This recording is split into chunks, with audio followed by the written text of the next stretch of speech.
silver shafts of sunlight, the king of the pod arrives.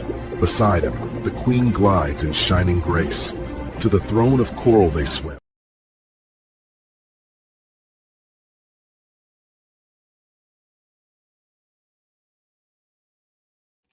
Public service notice. 18 plus only here at the pod, or else.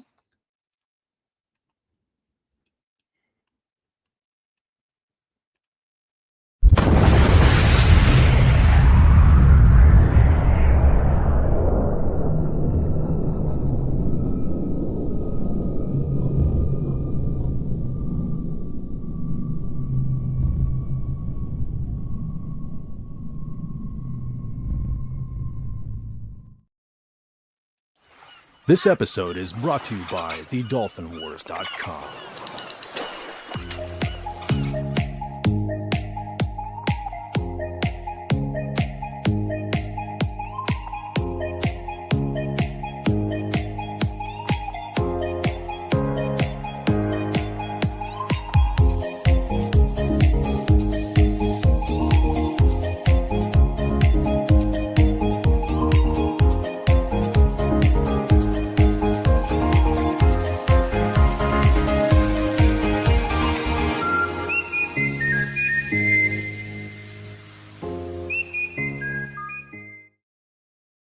Good evening, everybody, and welcome to episode 490 of King Dolphin TV. I am Raymond. I am the author of The Greatest Tube, or The Greatest Pod on YouTube. Greatest Tube on YouPod. Oh, boy. Words. Welcome, one, and welcome all to this episode 490. 10 episodes left to go before the big 500. I am the author of the Dolphin War trilogies of books and ruler of the greatest pod on YouTube. And before we get going, I'd like to invite you to do what Legatus Legion and I suggest to help improve the channel. Like, share, subscribe, chat. We let everybody have a say here. Comment. Engage, enjoy, jump in the pool fully clothed. Oh, yeah, let's do it. Let's do the jumping in the pool fully clothed. And let's see.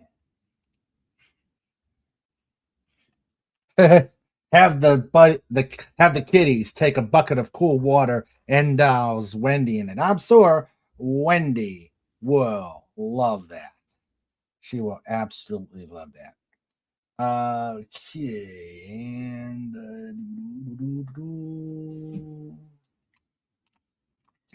all right, and of course, if you are so inclined, we need you to do what FKHC 2005 always says. Don't make Snorty and Trike pay you a visit in this heat. Give a super chat, sticker, or something at the tip link that Snort is trying to get up. They will be glad you did, and boom.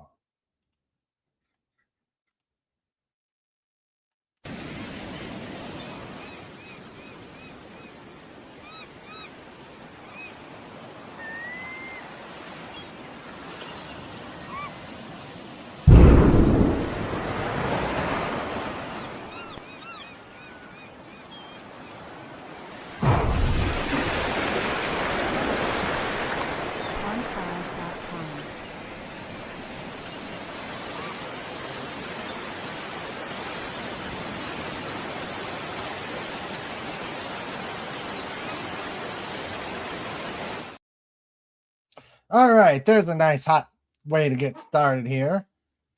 And let's see. Oh, there's the tip link. There we go. Please put some ducats in the bucket and help the channel keep going on here.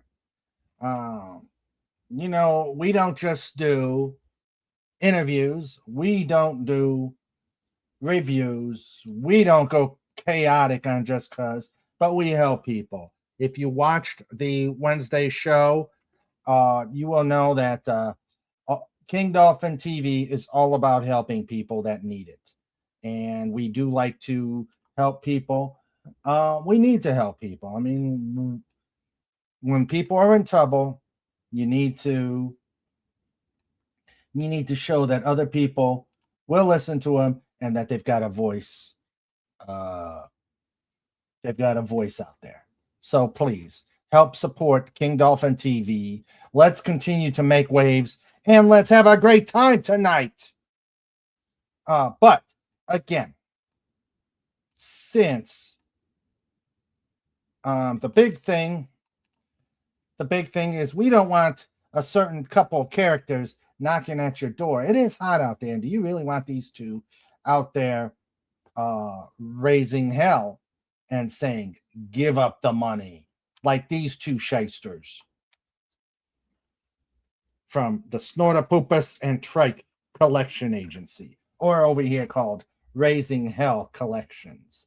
Oh, these two. Oh, that's scary. Snortopupus in sunglasses and Trike in a leather jacket. That's the way. That's something you don't want knocking on your door.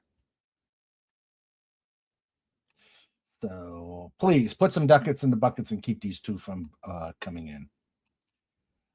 All right. So, okay.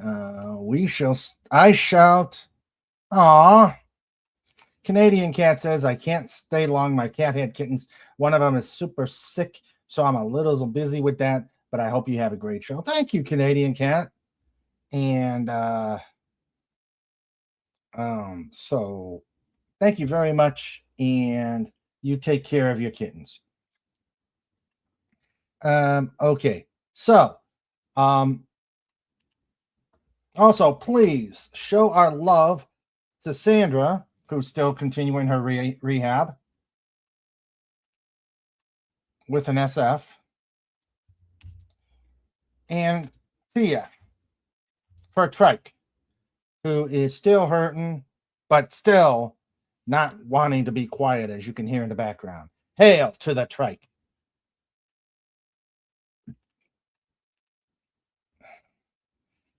Hail to the Trike. And hail to Sandra. All right, there's a bunch of SFs, TFs, RFs. Thank you very much. All right. So before we get started, let me do shout outs to everybody who is over here right now. Okay. Before we get the shenanigans going, we've got Canadian Cat Meow, who sadly can't stay, but hopefully the kitty cat gets better. Put a CC out there put a CC out there. Canadian Cat Kitty. CCK. All right. Legata says RFST TF UF VF WF XF YF ZF at all. And a party. Juniper tree. Okay. So let me do a shout out to everybody who is here. Again, Canadian Cat. We've got the amazing Sylvia, your lovely artist. And Lenny. Hail to Lenny. I wish Trike was... I don't see Trike, so I can't put him on the screen. And we've got the Detective Roger and the Shadow Milk Cookie. Those are our guests currently. And now, the Lifeguard Corps. All right. Starting out with our producer there and heckler, Sandra.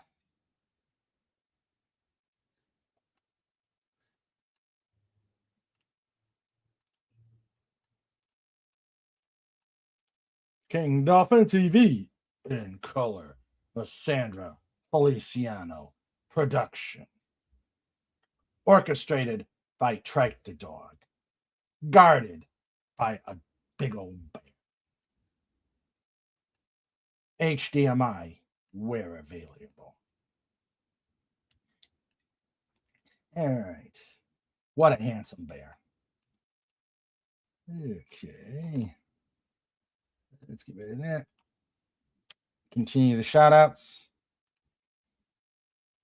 Wendy Web Trauma Warrior, who did the went into the kiddie pool. Went into the kiddie pool. Fully clothed, but then got kicked out by her grandkids, like Legata said. Wendy tried that, and her 2 grandkids kicked her out. So, yeah. You know, we drove, even in a 2-piece to please, well, someone's going on a trip.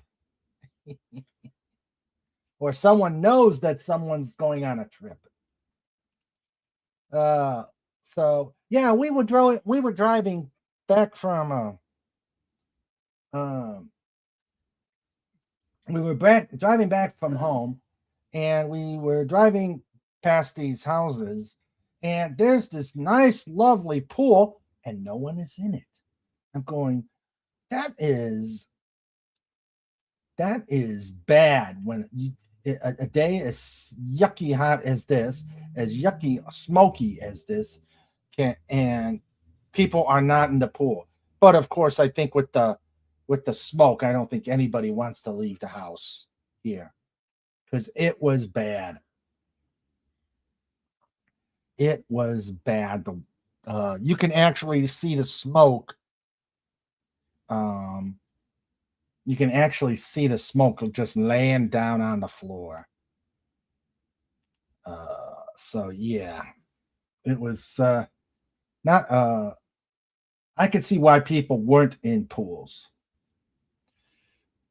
And then we got Agent Pepsi 1, Agent Pepsi 1, Agent Pepsi 1. They've given her a number and taken away her name. Da, da, da, da, da. We got the magnificent. We got the magnificent Legatus Legion Eye. Hail to you, my brother.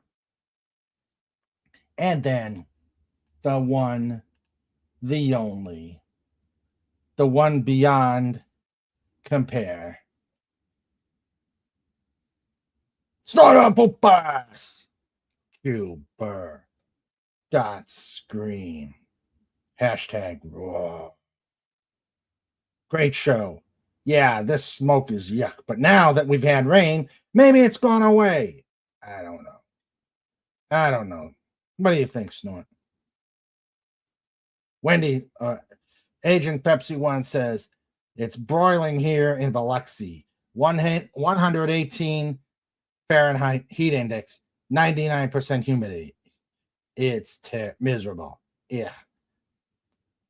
That's bad. Snort and I, we got our own little ice capades here. But you didn't want to see me. You want to see the other two. The hussy. Snurry pipis. Cuber. Dot kiss. Hashtag moi. I'm waiting for you, Snorty.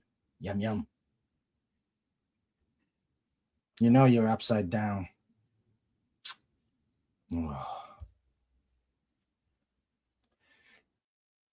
All right, and so I guess I'll have to do the other guy. The one, the only, the one probably responsible for all this seed. Sniffles, D. Boom.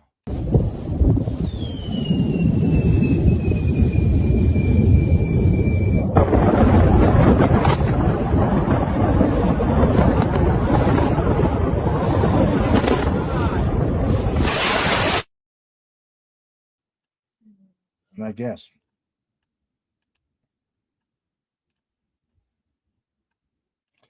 Right. So now the heat. So now the heat is, I don't know what the heat, let's see what the heat index is now. Right now it is 82 degrees Fahrenheit with the thunderstorm watch until 9 p.m. Let's see. And what the heat index is. Let's see. We got an air quality alert till midnight tonight.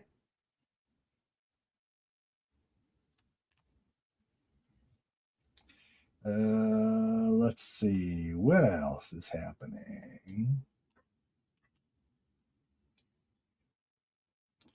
We've got an unhealthy air quality index of 187, so it's unhealthy. But hopefully it's going to wash out now that we got rain. Let's see. All right.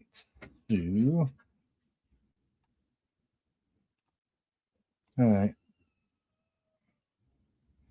Okay, let's see.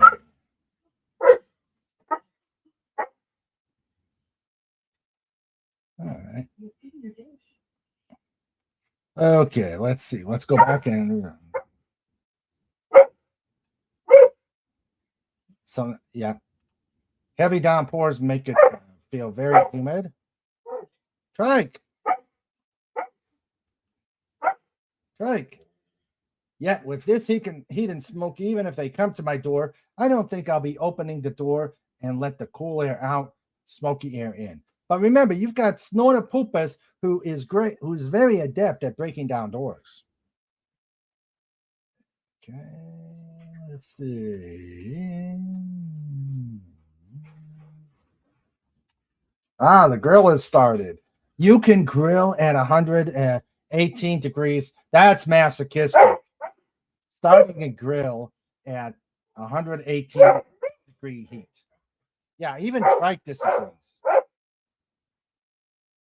Okay, so in the pool. Snort saying, what you cooking? Burgers, hot dogs, and possibly sausages. Ooh, yum. Potato salad and garlic bread, and you made Greek salad too. Huh? And Snort's sending his plate over.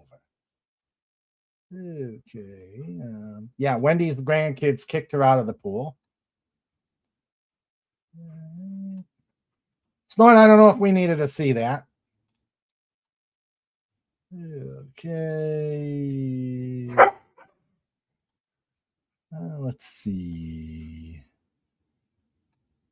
118 heat index, 99% humidity.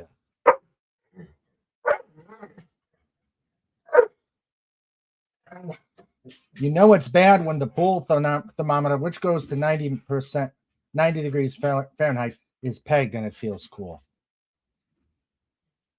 Legata says, up in Canada, it is currently 31 Celsius, feels like 34 Celsius, 88 to 93 Fahrenheit, with smoky conditions throughout the next 12 hours. Woof. That's hot. And Wendy says, it's not that hot today. I have the kids out in the yard playing in their kiddie pool. I sat in it fully clothed, and now I'm drying off in a chair next to the pool. They put 3 large pedestal fans outside on high, so it makes it more bearable. Sandra says, it's the smoke and humidity making it miserable here. Oh, yeah, let me tell you. I went out to feed the fish, and they must have been really hot because I'm over there.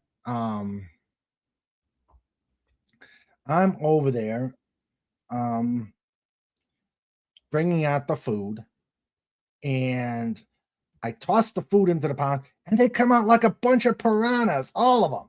right against the food out of nowhere. So it must be hot for them too.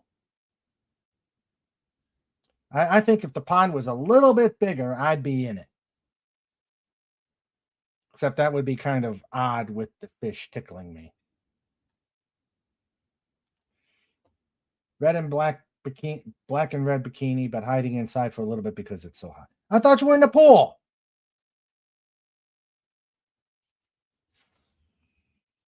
I had to get a mini fan with UBS cable for my computer as it was overheating. Damn loser 11 can't handle it. The boys are outside in gym shorts and flip-flops, leaving puddles of sweat on the porch. Huh? In South Texas, we routinely grill in 110 degrees heat, 110 pot plus. If we didn't, we'd only get to grill a few months out of the year. Well, in Texas there. Okay. Not yet. That is coming. Okay. Don't know what you mean there. All right. So now that I've caught up in the chat and we've done our entrances, we've got the call for ducats in the bucket. I got a joke. Oh, God. And the heckler is out and about. What? Oh, me? The heckler. Good thing we can't really hear her.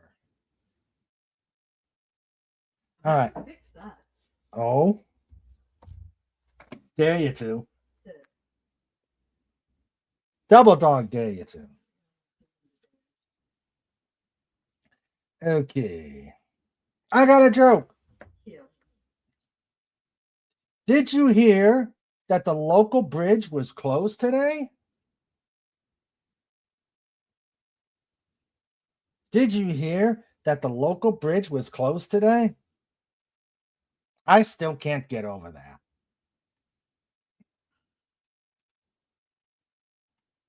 Yeah.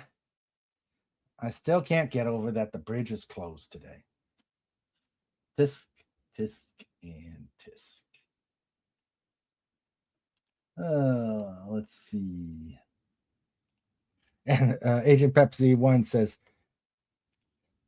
hey, King Dolphin TV, I'm going to be like those two guys on the Muppet Show. Yeah, I think between you and Sandra, it's going to be a lot of heckling. Oh. Sandra says, I thought he was going to tell a joke. Oh, Canadian cat.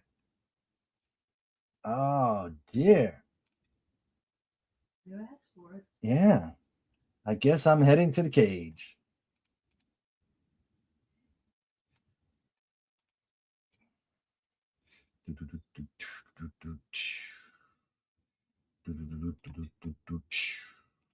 All right. At least, yeah, Canadian Cat is now getting into the swing of things. He knows where to relegate me, and that is to the cage.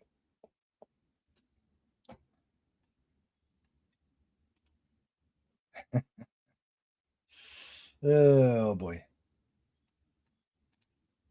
Prefer dry heat to the stuff.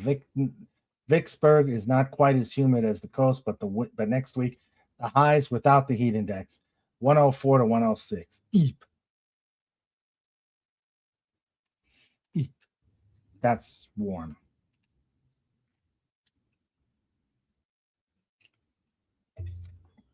So, okay. Let me see if I can dig up some more jokes. You mean some jokes? Huh? You mean some jokes? Maybe. Hey, I've done a lot of research on these jokes.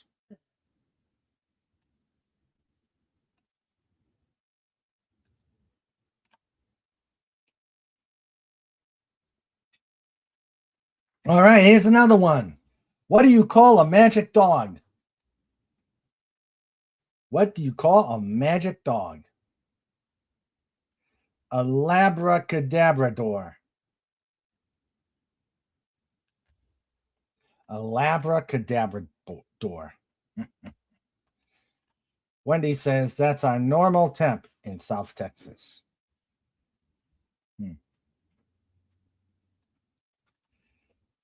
What did the island say to the bridge? I always connect with you. Oh, that's a good one, Snort. That's a good one. Okay.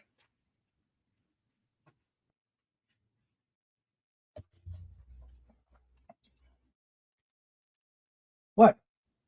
What was a snuffle sadly? I said that was a good one, Snort. Ooh.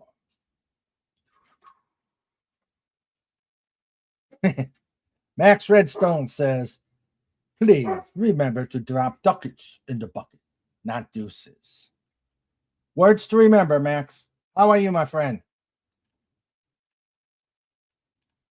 Okay, let's see. And we got Trike in the background. You must have just come in. And let me see. Where is this rain right now?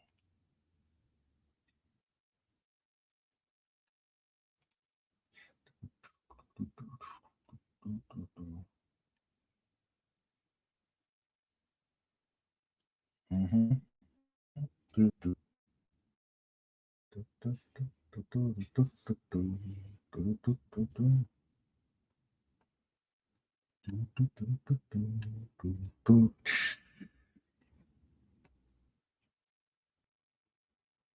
All right.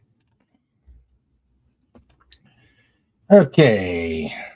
Let's see. Let me do another joke. What did one escalator? Lenny says hi. We got to get Lenny. Sylvia says, Lenny is not with me, but he says hi. Well, hello to Lenny, and Trike says hi, but you can hear him in the background.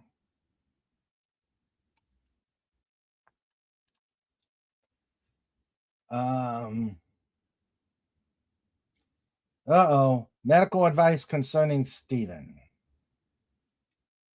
All right. I will leave it to the able-bodied nurses out there. And Max is saying, we've got the one, the only, Pudgy! It's Mr. Raymond time. It's Mr. Raymond time. It's Mr. Raymond time. It's Mr. Raymond time. It's Mr. Raymond time. It's Mr. Raymond time on King Dolphin TV. Hooray! Hi, Mr. Raymond. Hey, Pudgy, how you doing? Pudgy, good. How are you? I'm doing really good. Yay! You sound a little raspy today. Is the smoke affecting you? A little bit. One moment. Uh-oh. Okay, big cough. Okay, that's better. Oh, okay. Yeah, I was wondering if the smoke was affecting you because you sounded a little raspy. Well, Pudgy took a drink of water before starting the big song, and Pudgy believes the technical term is vibrato, because Pudgy had something in the back of Pudgy's throat, so it put that added effect in there. People spend big money going to the recording studio. Can you make my voice sound a little raspy? And they're like, okay, and it takes some guy making $30,000 an hour,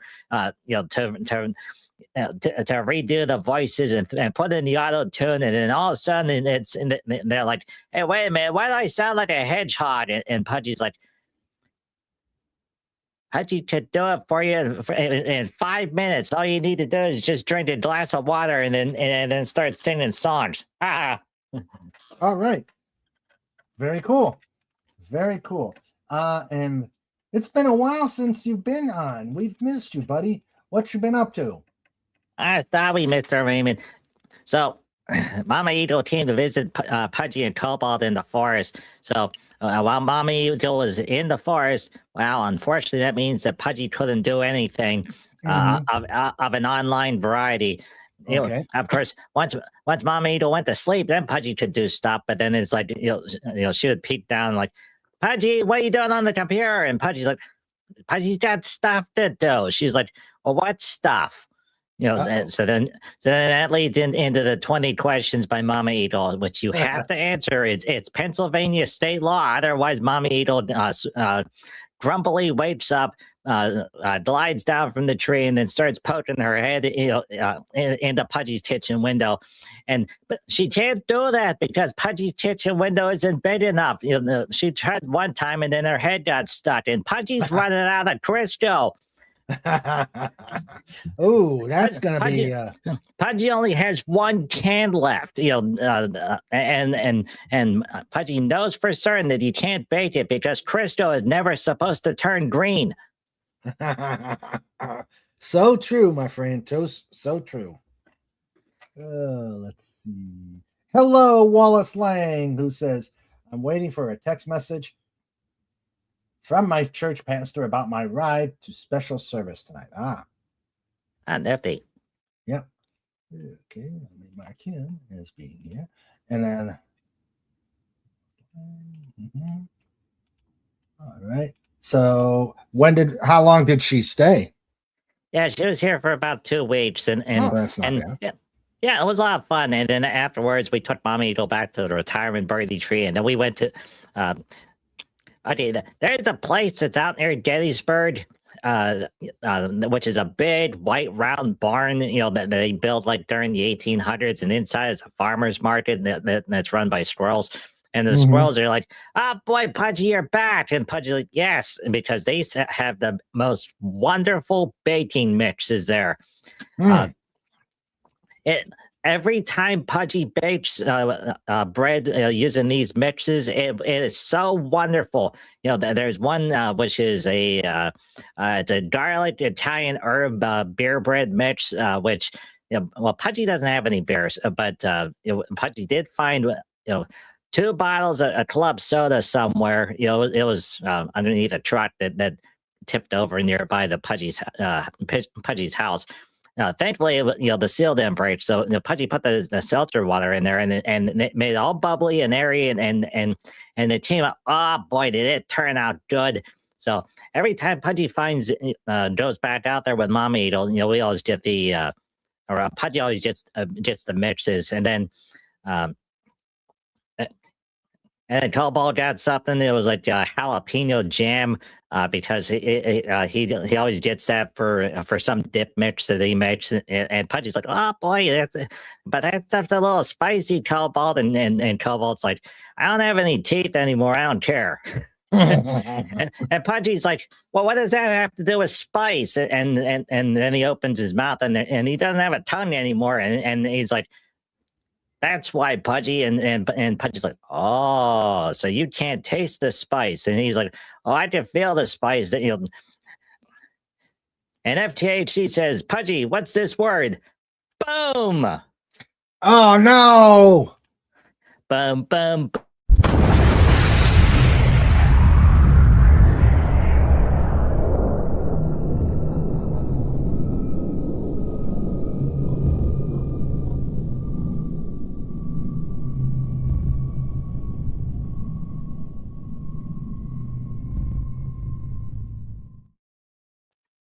Yay! And going back to the Sandra message that was prior to the super chat. Thank you for the super chat, FTHC 2005, Mr. Raymond. Mr. Raymond really appreciates the support. But yeah, Sandra says, "I know that barn. Yeah, it's wonderful." Pudgy can't wait to go back, like in September, October, whenever we go see Mama Eagle again, because then it's apple cider season, and they have hands down, they have paws down the best apple cider ever. Oh, ooh, I'm ready for apple cider season. I'm ready. And hello, Crouching Taylor, Hidden Kelsey. Crouching Taylor, Hidden Kelsey, how you doing? You got to change your name now that she's now Mrs. Kelsey. Well, Pudgy doesn't know if she's going to change her name because obviously her whole career is Taylor Swift. So Mhm. although it could be a case, how, like with the professional wrestlers, everyone knows that it's Hulk Hogan, but it's really Terry Bollea. That's his Mhm. legal name. Yeah. Although technically he did, well, technically the Ultimate Warrior a long time ago. And this is something that Cobalt told Pudgy. He bought the rights to the Warrior name from WWF, and he also had legally changed it to Warrior. So Mhm. uh, Yep. first he changed it to Warrior, and then WWF sued him, and then he bought it off of him, and then magically, mystically, Vince McMahon didn't want him to be on air anymore. He's like, no, never mind, we don't need an Ultimate Warrior anymore. Although Mhm. Vince McMahon, if he wanted to be really petty about it, which obviously he was a very petty person. Mhm. You know what he could have did? He could have come up, like promote a luchador. It'd be like Supremo Warrior, Yeah. Average Okay. Warrior. Like have 15 different wrestlers by the name of Warrior. And it's like Yeah. Lukewarm Warrior. Lukewarm. Yeah. Snortopopus Warrior. Yeah. Yeah. I have Snortopopus in a luchador mask. Max says, I'm okay. I'm tired and have this weird bump abrasion on the left side of my tongue, which makes drinking water annoyingly painful. I might go to urgent care to have it looked at. Well, you take care of money. You can't take care, buddy. That does hurt. That does hurt, those pains on the tongue. That is so. The guy that says pulled something chasing after his beautiful wife, most likely. Mhm. And let's see. I wish he would run after me more than he does. And Snort asks, has Pudgy been doing censor blanket things online again? Well, you know what, Snorted Poop is little by little. That's the censor blankie is becoming more and more threadbare. So Pudgy's starting to see things. Well, when your voice started getting deeper, I kind of figured that would happen. Yeah, that's true. Cobalt told Pudgy one day Pudgy's voice was going to change and get quills in funny places and start thinking about girls.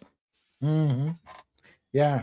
And Pudgy Sylvia doesn't know what Pudgy doesn't know what Pudgy's supposed to think about, but apparently Pudgy has to think about girls now for some reason. All right. Or huge circles, as Comic Relief Crusader would say. Huge circle. Sylvia, your lovely artist, says, I need to start and join you on the panel more, King Dolphin. Yeah, you can come on up. You've got the link. You're in the pod panel. And yes, Sandra says, I know that barn. Okay, we went through the super chat. Yeah, Mama Ito got the caramel apple dippy sauce and a whole bunch of apples, and Pudgy's like, oh.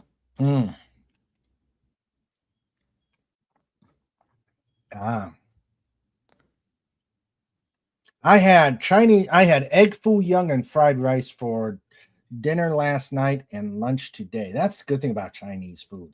You can always you buy it and then you always have leftovers. Well, in theory, you have leftovers. It depends on how yummy it is. Yeah, true. I love egg foo young. That is beef egg foo young. Awesome. Come on. Yeah, Pudgy definitely likes the fried rice, but whenever okay, there's a Chinese restaurant that's nearby the Mama Eagle, but you have to fly south of where she is, and the problem is that they're not open all the time because, well, the Panda Bears that run that restaurant, they're like, we got other stuff to do, Pudgy, and Pudgy's like, oh, okay, that's fine, but Pudgy will go down to the pizza place down the road. Well, but every Chinese place that you go to, the mark of how good the restaurant is a wonton soup. Every place makes the wonton soup different. Some places the broth is really, really good. Other places the broth is really, really weak. Some places the wontons are really, really spicy and really, really flavorful. Other places they're like, you know, th- th- they're wonton in name only. It's like just whoever made them didn't know what they were doing, or they put the bad ingredients in it. So every single place, it's the way to go. And then now the other way to tell if it's a really good place is the egg drop soup. That smells that Pudgy really likes. Egg drop soup is good. Wonton is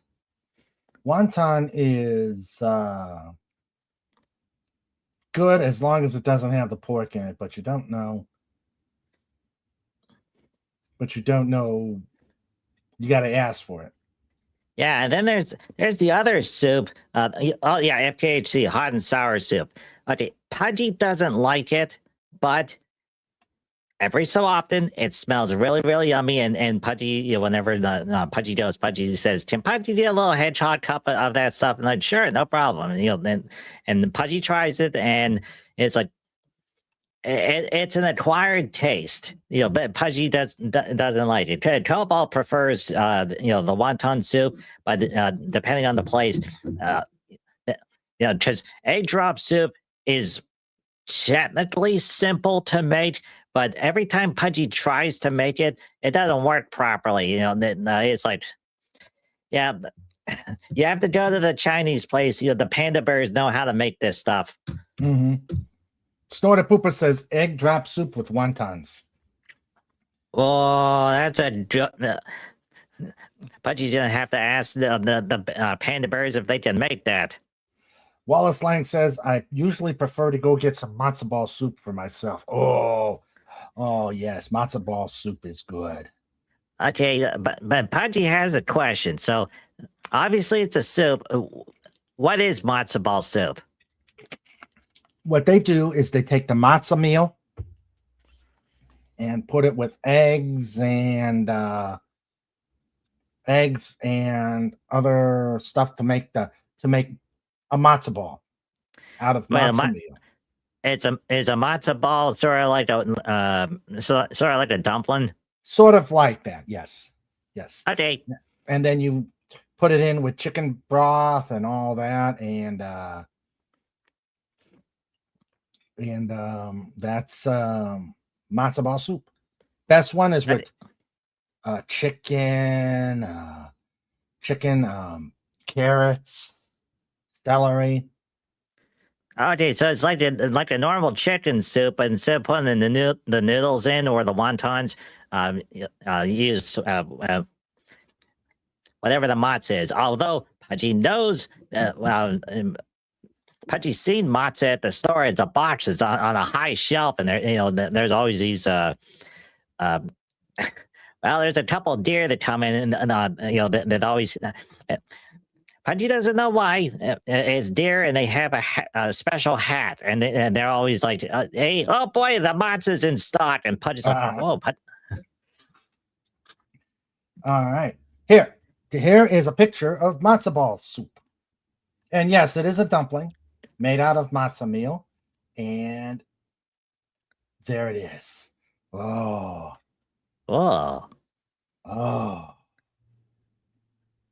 yeah. Cool. Yes, yummy.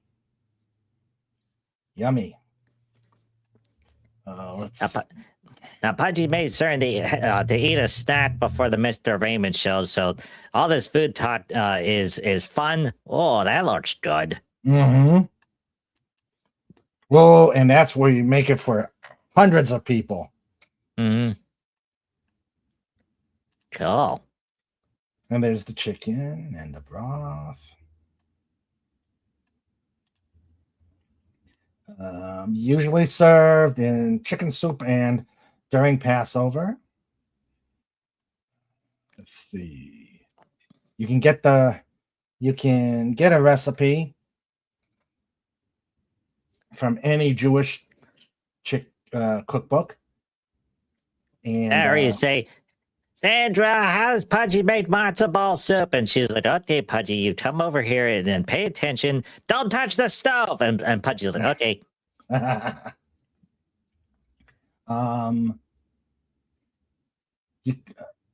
You can use schmaltz, which is chicken fat, but modern cooks prefer vegetable oils or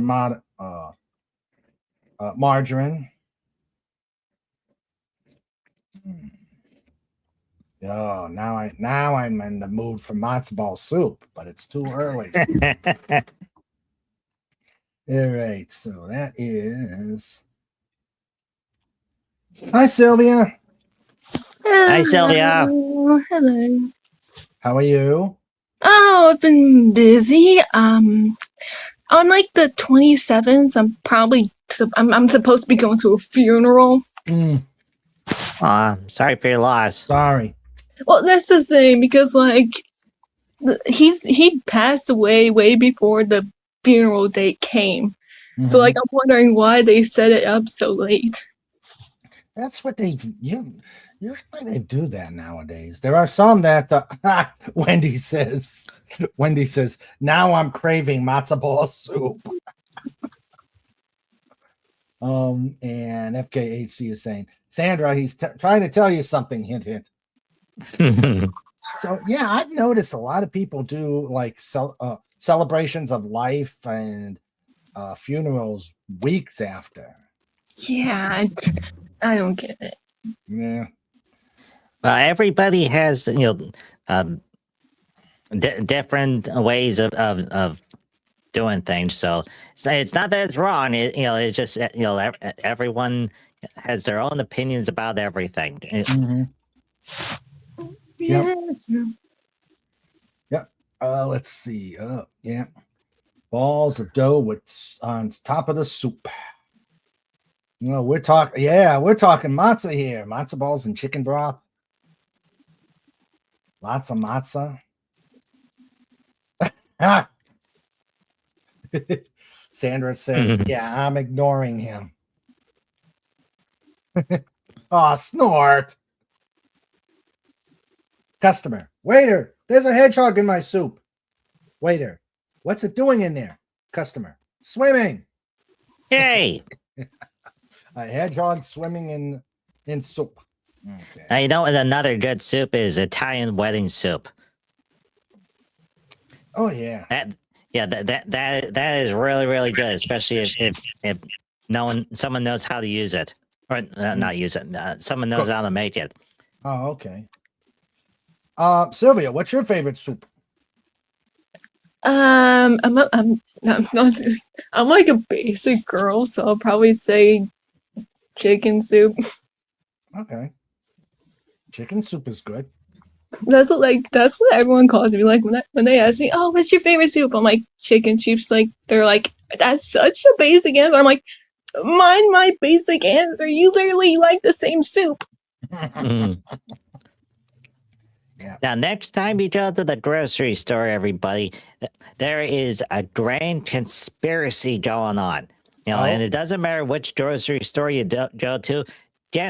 You know what soup that they no longer sell? Cream of potato. Oh? Cream of potato is a staple. That it was always on the shelf. All you had to do was add milk to it. They stopped making cream of potato soup, and Pudgy's like, "Well, why?" And then you go down and you find the other cream of potato soups, which is it has 3 ingredients: 1 potato, 2 teaspoons of cream, and 5 pounds of salt. And then they're like, "You need to cut it with water, Pudgy." And Pudgy's like, "It doesn't help. It's not good that the pre-made potato soup mix can also dissolve ice on the road." So true. Pudgy thought Pudgy got a potato. No, it was just a piece of salt shaped as a potato. Oof. Ouch. That is big. I get at the local Chinese place Mongolian beef. Oh yeah, Mongolian beef is good. We found a new Asian restaurant called I took her for her birthday. It was called Chopsticks, and what they Oh, do, what they do is, one, they have the obligatory sushi bar, and then on the other one, you can get pre-made bowls of whatever, and a lot of them had fish that I couldn't eat. But they also had an alternative where you could build your bowl, and so you could pick your meats, you could pick your noodles, and pick all the other vegetables, put it all in a bowl, and they cook it. It's sort of like a hibachi without the show. sweet. Yeah, and then you get it back, and there you go. And it was good and quite reasonable. Very, That's good. yeah. Called Chopsticks, and it was in Martinsburg. The Shadow Milk Cookie asks, Sylvia, what's your profile? My profile is currently a character. You may have seen him on Stark of Iron's channel, like once or twice sometimes. But this character's name is his name's Fox. And he's a TV demon who's obsessed with sharks. Oh, okay. But right now he's decorated for Christmas, so I don't know why. Christmas. Well, it is July, so you know. So you know what that means, everybody. We are legally obligated, as per federal law, to start the countdown to Christmas. Otherwise, if you don't do the countdown to Christmas, or if you don't celebrate Christmas, you have to do the countdown. It's federal law. Yeah. Oh God, we got the memes. Meme. Wonderful meme. Glorious memes. Memes. From the amazing FKHC 2005. And Snort says, no cream of tater. Rawr. And it doesn't make any sense, Snore the Purpose. Every time Pudgy looks, and everybody's looking for it. And you know what the other weird part is, Mr. Raymond? You know what other soup that you can't get, in the red and white cans? What? Minestrone. Well, that's no big loss. I'm not a big minestrone fan. But yeah, that's unusual. See, Wendy says, I'm setting up the charcoal grill for hot dogs later. Oh, bye. Wave a paw if you want some. Okay, there's my paw. And of course, everybody's asking, what type, beef or pork? And they're beef. Okay, AC's 5. Hey, Fez! Hey, Hi, Fez. Out of maple syrup. Okay. On your hot dogs? No, that's a joke from last night's Pudgy anniversary show on YouTube. Oh, okay. Yeah, Pudgy was talking about the strategic maple syrup reserve up in Canada, which is currently located in Quebec. Originally, it was located in Alberta, but then some guy kept going to the reserve and making waffles. Ah, okay. A guy that shall remain nameless, that's whose initials are CRC. Oh, him. Yeah, they had to move it to Quebec to safeguard it. Ah. So, okay. Hey, Fez, by the way. Okay, let's see. Ooh, you could come down here. The local market has locally made pure syrup. Oh. You know what the crazy part is, everybody? Pudgy was watching the video on how to make maple syrup. So 20 gallons of maple sap that you collect out of a tree, whenever you go through the whole boiling process, because you have to boil the water out of the sap, 20 gallons will result in 8 fluid ounces of syrup. Mm-hmm. You only get a small amount, and whenever Pudgy goes to the store and you see, you have the pancake syrup, which Pudgy knows is not maple syrup. It's like water, sugar, and yummy chemicals to make it taste like maple syrup. That's just straight sugar, with a maple aftertaste. But you get the actual real stuff, and it's like in a little bottle, and it's like, hey, look, it's it's $40 for the bottle of maple syrup, and Pudgy's like that's a lot, Cobalt, and that's the reason why you should follow Mr. Raymond here on King Dolphin TV. And Mr. Raymond's trying to push the button soon to go to the memes. Wonderful memes, glorious memes. All right. I think my weather hates me. It's decided to rain after it rained like 3 to 4 times already. Oof. All right. Oh yeah, it keeps raining off and on here in Pudgy's Forest, and it's not just like gentle rains. It's one thunderclap, and Pudgy's not going to say the B word, and then all of a sudden torrential downpour rain. That rains so hard. Pudgy thinks all that soot that's in the air from the Canadian wildfires, it basically seeded the clouds. Oh, that's an interesting solution. Okay. What about that is confusing? Okay. Need help. Bunnies.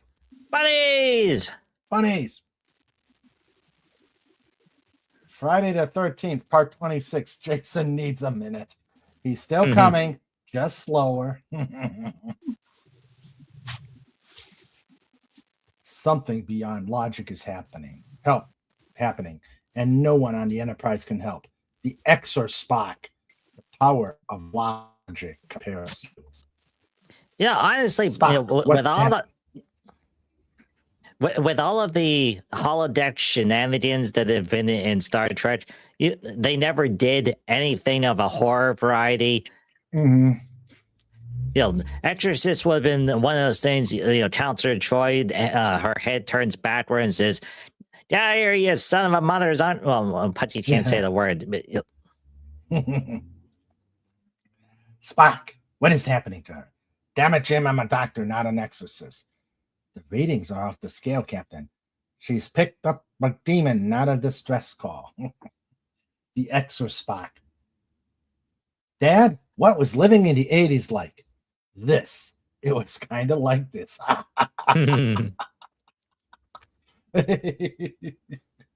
Yeah. There used to be Hardys all, scattered about, usually around, uh-oh. I don't get it. It's dead, Jim. That's a blue bird. That's a Twitter reference. Twitter's dead.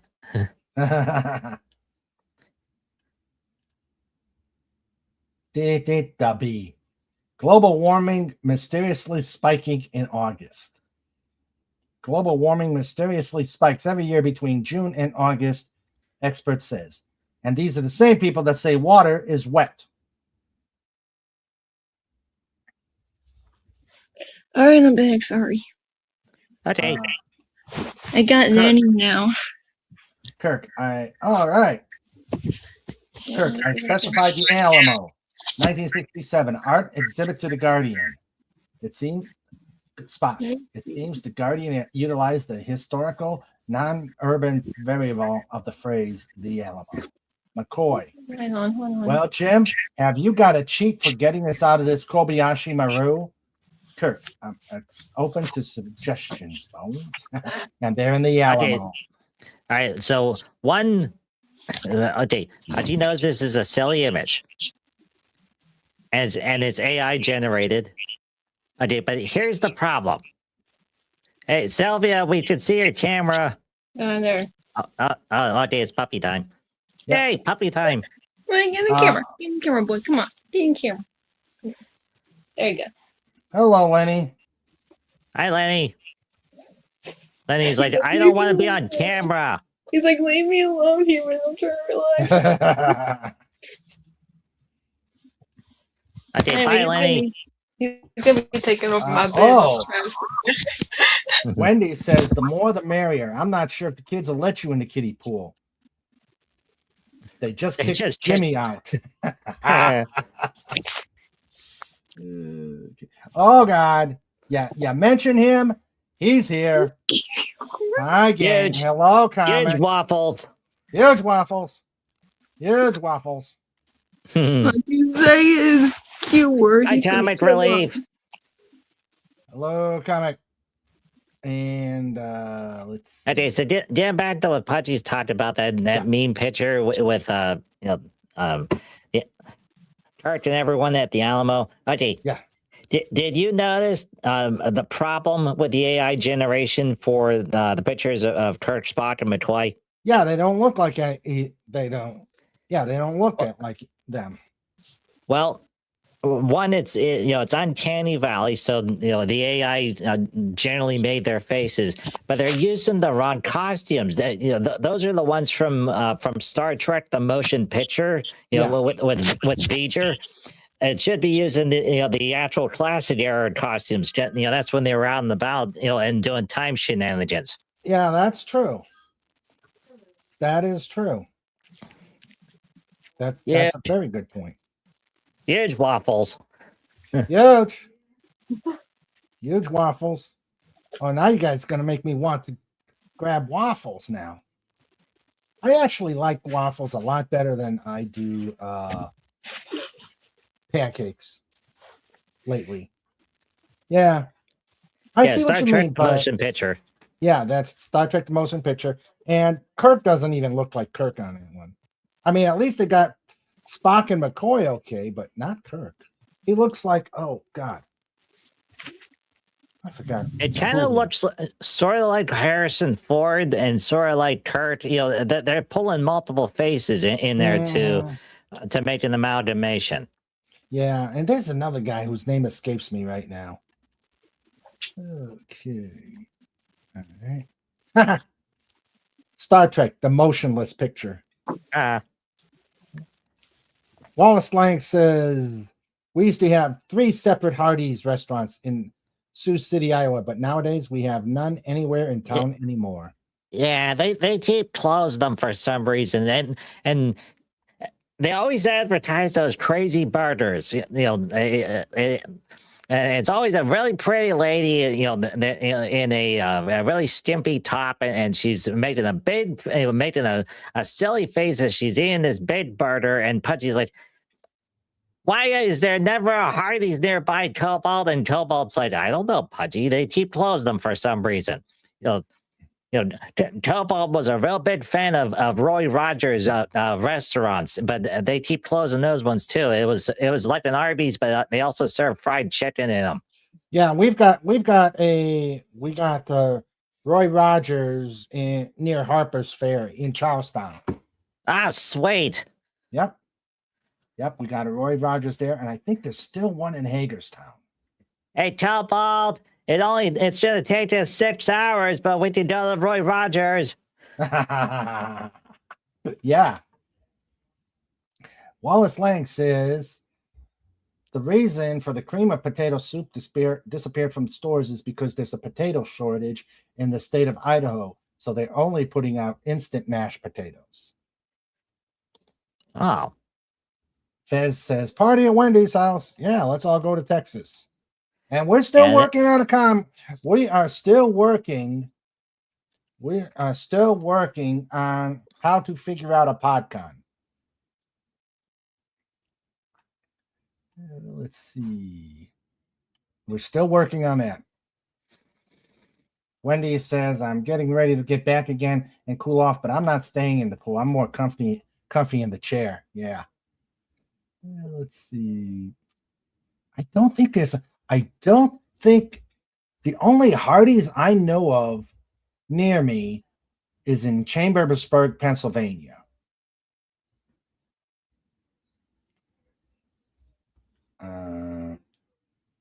Okay, am I still here? Yeah, you're still here. Okay. Yeah, so that's the closest one I've got.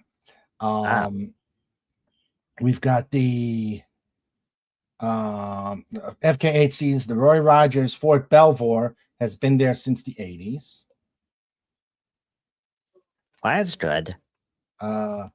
Snort says, I used to like Hardee's, but they changed the burger. And what about Sonic? Sonic is really good, except they're not close by. Well, if the Sonic you go to actually has food, then you're gonna be have a really yummy meal. But every time Pudgy goes to the one that's nearby to where Pudgy and Cobalt live, okay, we went there and Pudgy wanted a milkshake, and they said, "Sorry, Pudgy, we don't have any ice cream." Pudgy's like, "Okay, can Pudgy have a slushy?" And they're like, "Sorry, Pudgy, we don't have any ice." And Pudgy's like, "Okay, can Pudgy have a cola?" And like, "Oh, we're sorry, Pudgy, we're all out of cola." And Pudgy's like, "Can Pudgy have a grilled cheese?" Let me check. And then they came back. "Sorry, Pudgy, we don't have any bread." And Pudgy's like, Gee, "Do you have food?" And the Sonic people said, "Yeah, we got tater tots." And Pudgy's like, "You know what? Yes, Pudgy wants tater tots." And they said, "Okay, it'll be ready in 2 hours." And Pudgy's like, "Okay, fine. Pudgy's going down the road. We're gonna go to the Arby's, and Pudgy's gonna get curly fries." And when Pudgy went to the Arby place, the nice bear that was running that place, he's like, "Hey, Pudgy, you want curly fries and cheese and sour cream?" And Pudgy's like, "Yes, please." And they were yummy.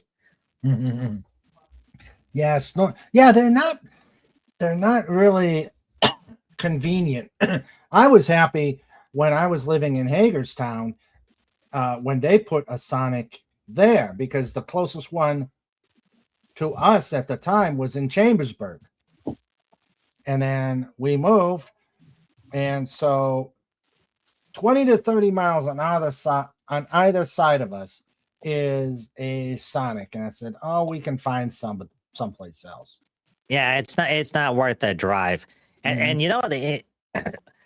Sonic really needs to serve alcohol, because then they would be able to make a Sonic screwdriver. Oh, oh, oh, oh. And you might say that the bartender working at the Sonic with alcohol is a master at his craft. Oh, double. Pudgy's made 2 Doctor Who jokes, so you know what that means? Pudgy's activated Dalek's Doctor Who senses, so he might be showing up later too. Fez, how are you doing? Hi, Mr. Fez. I'm surviving. Hi, Pudgy. Good. Hi, Sylvia. Hello. Good morning, Raymond. Good morning, everybody. Morning. Well, somewhere on Earth it's morning. But for me, it's afternoon. Yep. A&W for me for burgers that actually looks like a burger in the picture. Well, the best part about A&W is they sell fried cheese curds, and Pudgy's like, "Oh yeah." Yeah. The one though, the one by us though, again, it's east of us, and it's really not very clean, and it's kind of like, yeah. I mean, I went. And they lost part of their basement. Yeah. Let's see. Well, the A&W up here was side by side with a what's the fish one? Long John Silver's. Long John Silver's, yeah, the same one. Pudgy loves Long John Silver's. I do well, too. They just tore it down, and people are going, "Why?" And they're going to rebuild it with a new building for some reason. I don't know. Probably didn't pass, and didn't pass by. Didn't pass badly. Okay. Here's the thing. Okay, there was a Long John Silver's that was nearby to Pudgy and Cobalt, and the road was down below, and then you went up a little hill to get to the restaurant. So it was one of those ones where the parking lot is at an angle. Okay, so anyway, they closed the Long John Silver's because it wasn't doing so good. It turns out you have to clean a restaurant. Yes. And they thought cleaning was optional. So the Long John Silver's closed. So then it sold to a pizza company. And so the pizza place went in to renovate the Long John Silver's. So it didn't pass the sewage inspection. So Cobalt was telling Pudgy that, you know, back when he was a human, he was driving by and was stuck in traffic in front of the place. So they dug up the front lawn to get to the sewage pipe. And the traffic was going by really, really slow because everyone's staring at them digging up the front of the Long John Silver's. So it's one of the big commercial type sewage pipes, you know, which is like 1 foot in diameter or so. Okay. Yeah. They took off the pipe, and it was white. The entire inside of the pipe was white.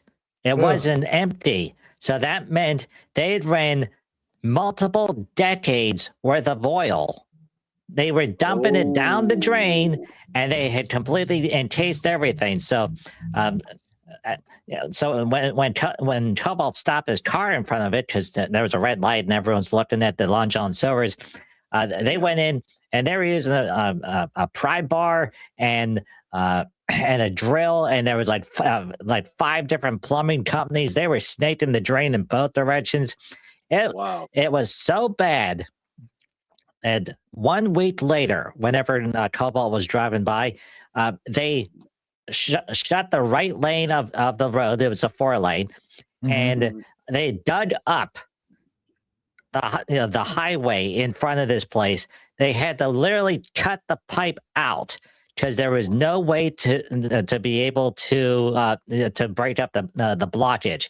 And once they did that, then they had to go, to the right and to the left because, sewer pipes, running underneath the road. And it's like, yeah, that's a good place to put the sewage pipe right underneath a 4-lane highway. And so the city's in the process of snaking the drain in both directions, and of course people are still flushing their toilets. So, it's going back and forth, and the guys that were working that job, if you're listening to this story, Pudgy, and Pudgy hopes you have a really good day and a hot shower and a whole bunch of adult giggle juice. And don't think about crappy Pudgy stories here. But yeah, it took them 5 weeks, 6 different plumbing companies to be able to fix that pipe. So that's the reason why Long John Silver's is just closing restaurants, because in order to renovate them to a newer location, with actual proper equipment and proper cleaning and proper everything, it's so expensive. They're like, you know what? Let's just turn it into a Starbucks. Yeah. Oh, that's just as bad.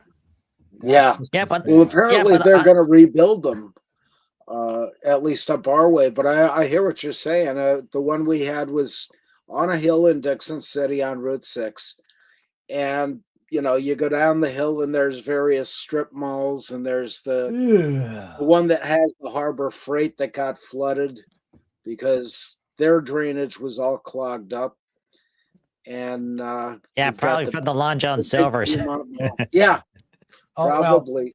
Well, FKHC just sent us something. And oh dear. Memes. This is exactly what you were talking about, Pudgy. Yeah. That's what Cobalt said it looked like. I am never going to eat anything ever again. Yeah. Yeah. Well, see, I know how to clear a pipe like that easily.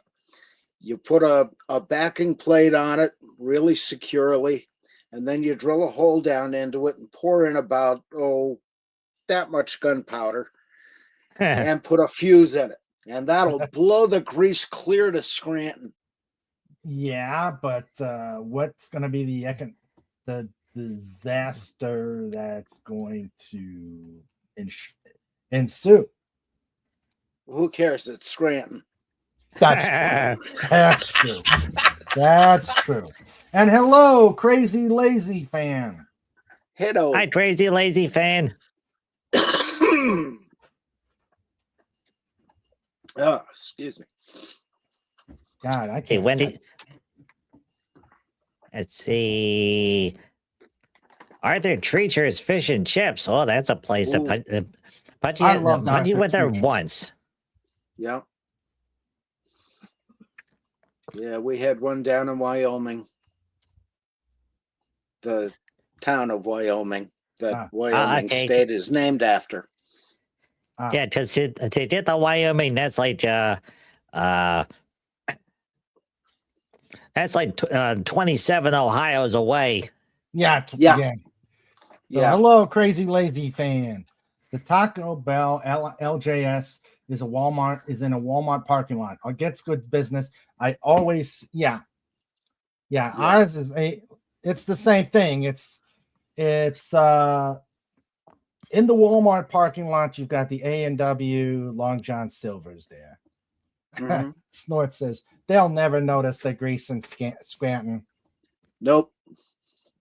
The Not Long John anymore. Silver's in my side of town became an advanced auto parts store instead. Mhm. Oh, you want to see? I have some food porn. I've got some glorious, lovely food from Okay. let's Ooh. see. This is from Hutspod Deli in DC. Mm. It's actually Fairfax, Virginia. Ah, nifty. Yeah. And you A get a real New discount York- if you didn't answer or order in Yiddish. Yeah. Okay. Ah. They got mac and cheese burger, bacon weave burger for the bacon fans. Of course, you got the mandatory bagels, rugula, chocolate grams. I'll fruit take a slices. dozen. Fruit slices. Oh, those are good. Double cheeseburger. Oh. Yes.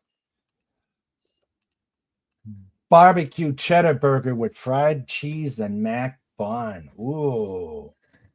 Mm-hmm. Smoked whitefish. Yum. Hmm. Latkes. Yes. And the way it should be made with the potato grated. Yum. There's two types of people in this world that make latkes. Those that love you and those you pay. Mm-hmm.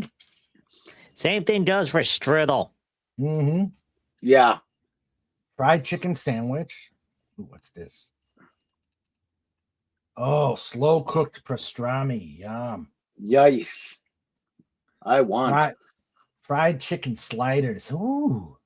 And of course, Well, the that's steaming hot soup. Yep. Corned beef hash Benedict over potatoes latkes. Oh man. Oh. I must have, Sandra.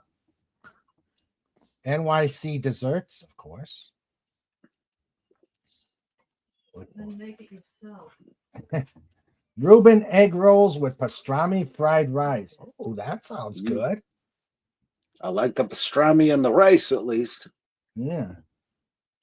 Marzipan, whatever that is. Pepper steak. Icing. Sandwich and soda. The matzo ball soup. Hey. The marzipan picture reminds Pudgy of the donut scene in She Devil. You know, with Roseanne Barr. You know, they're at the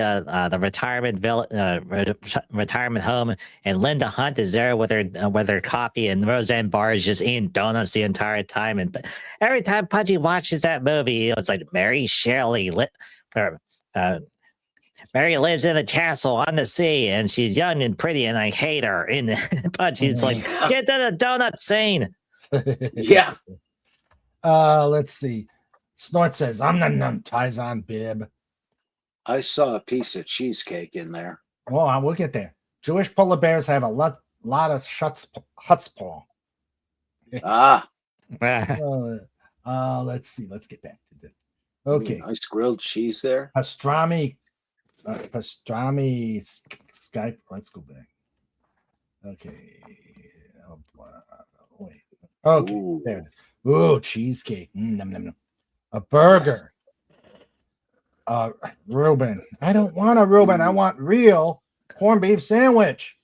Reubens are abominations. Yep. Black and white cookies. Too many vegetables. You need that much corned beef, rye, on top, rye on the bottom, and a little brown mustard. That is it. Yes. I'll Everything split else one is- with you, Raymond. I'm there. Stuffed cabbage, pastrami skyscraper, the farmer's hot wife. Ooh, I wonder what that is. Crab cakes Benedict. Grilled cheese. Eggs Always a Benedict. favorite. Pastrami. Yes. Latkes. More latkes. Another Reuben. No. Bagels wait, and it- lots. It cycled through. We're back at the beginning now. Yeah. Okay. So let's go back to the chat. Well, it says you can order online. Pudgy wonders what the delivery fee is to from Fairfax, Virginia. I More don't know. acorns Oh, than no. I got. Now, Comic is saying, I want a pastrami and rye. Oh. Yes. Pudgy, Well, you wanna got go to come down here. Yeah, Pudgy want to go to Permane Brothers now because they have the pastrami, with fried egg and French fries and provolone and Yeah. Uh, So Goldstein's Delicatessen in Kingston is awesome. Yeah. Let's see. Oh, how about though? Okay, I know I got some people on the west of the Mississippi. How about Taco John's, the better of the two franchised taco places? Taco John's is hand over fist, but much better than Taco Bell's. But unfortunately, we don't have Taco John's here. Pudgy remembers a place that Cobalt used to go to. It was called Don Pablo's, and they had really good food. He said it was the one place that was nationwide that you could get tamales. Ooh. Nice. That's another food. There's two types of people that make tamales: those who love you and those who pay. Yeah. Okay, okay, I pulled it up on Wikipedia. American fast food restaurant. They serves a Mexican-inspired fast food, as well as the company's signature dish, potato olays, which are bite-sized, deep-fried potato nuggets coated with a proprietary blend of seasonings. Sweet. Olay, olay, olay, olay. Subscribe to Mr. Raymond today. Olay, olay, olay, olay. Let's see. Headquarters is in Minnesota. Let's see. In the Midwest, Mid-South, and Mountain West. So, there's one in Ohio. So Ohio looks like they've got let's see. No, doesn't look like there's no, darn it. Yeah, it looks like it's mainly west of the Mississippi. Let me check something out here. All right, I'm gonna. Oh, wow, Mr. Raymond's chatting, everybody. Pudgy's got a question. What do you call 50 rabbits hopping backwards? A receding hairline. All right, just for that, Pudgy. I'm stealing that. I got a joke. What did one escalator say to the other? What? What? You lift me up. Yeah.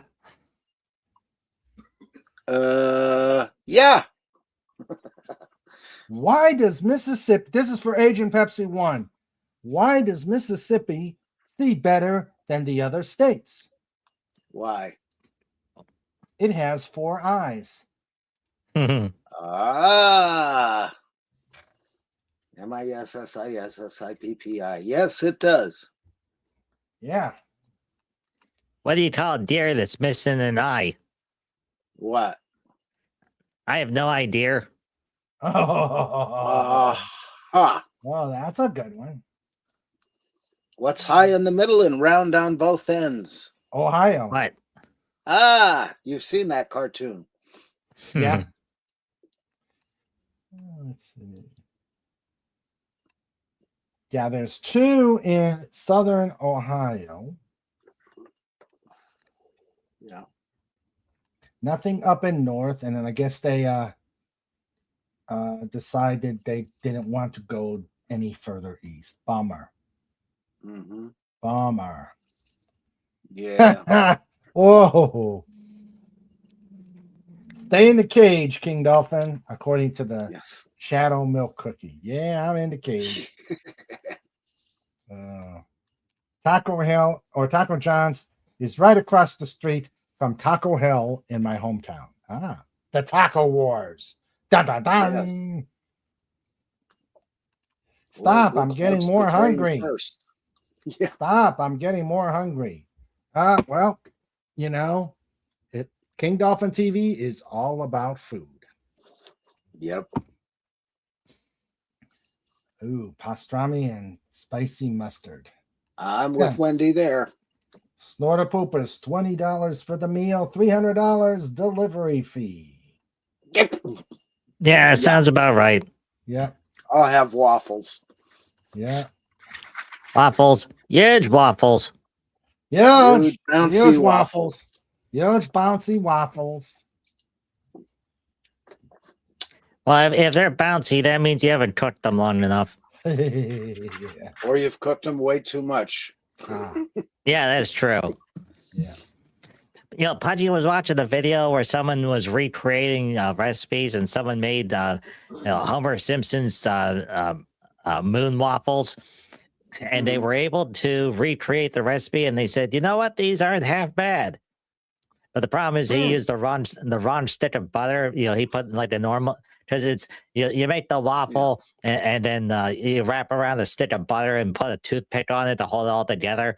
And he says next time he was going to make it, he would use the unsalted butter because it was already way too much salt as it is. Right. Oh boy.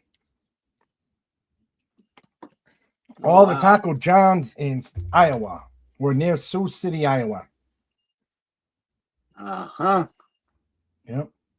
You'd think they could spare just one for Pennsylvania. Or West Virginia.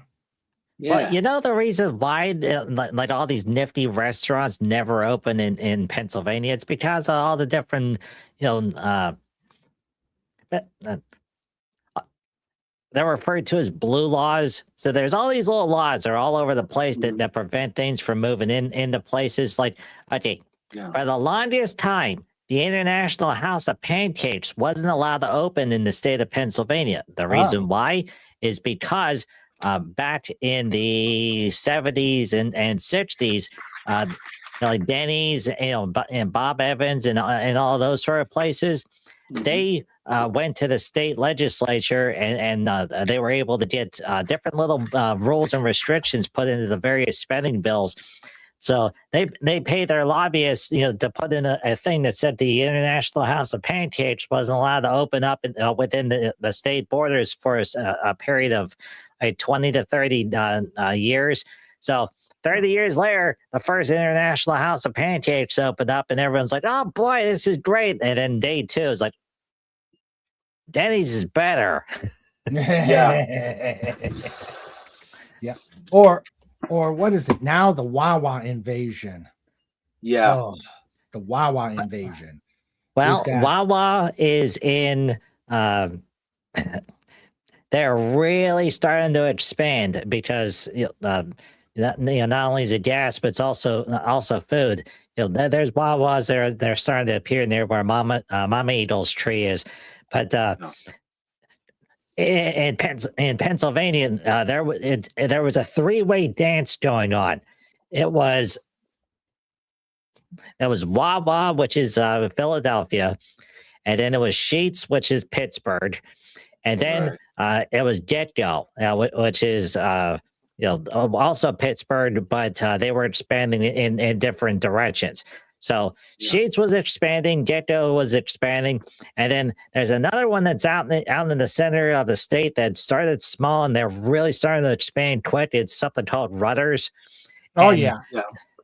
yeah. So now it's a four-way dance. Now the funny part is, all right. So Gecko was owned by Giant Needle, which was a grocery store chain.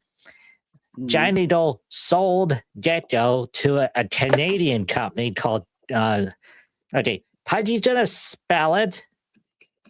Yeah. And then say the name because it's a little silly. So the first word is Couch, Couch, and the second word is Tard, Tard. Now, so it's an actual Canadian company. They were trying to buy, they bought Gecko, but they also were trying to buy Circle K, which is Ohio and Indiana, but they got blocked for antitrust. But whenever Cobalt found out about it, he started snickering, and Pudgy's like, "What are you laughing at, Cobalt?" And he's like, someone's gonna put too much pronunciation on the second word of that company's name. Yeah, I'm gonna go to blank to get to get gasoline. But yeah, so Giant Needle sold to Couche-Tard, and now Giant Needle is being bought by Kroger. Yeah. So Kroger is buying Giant Needle.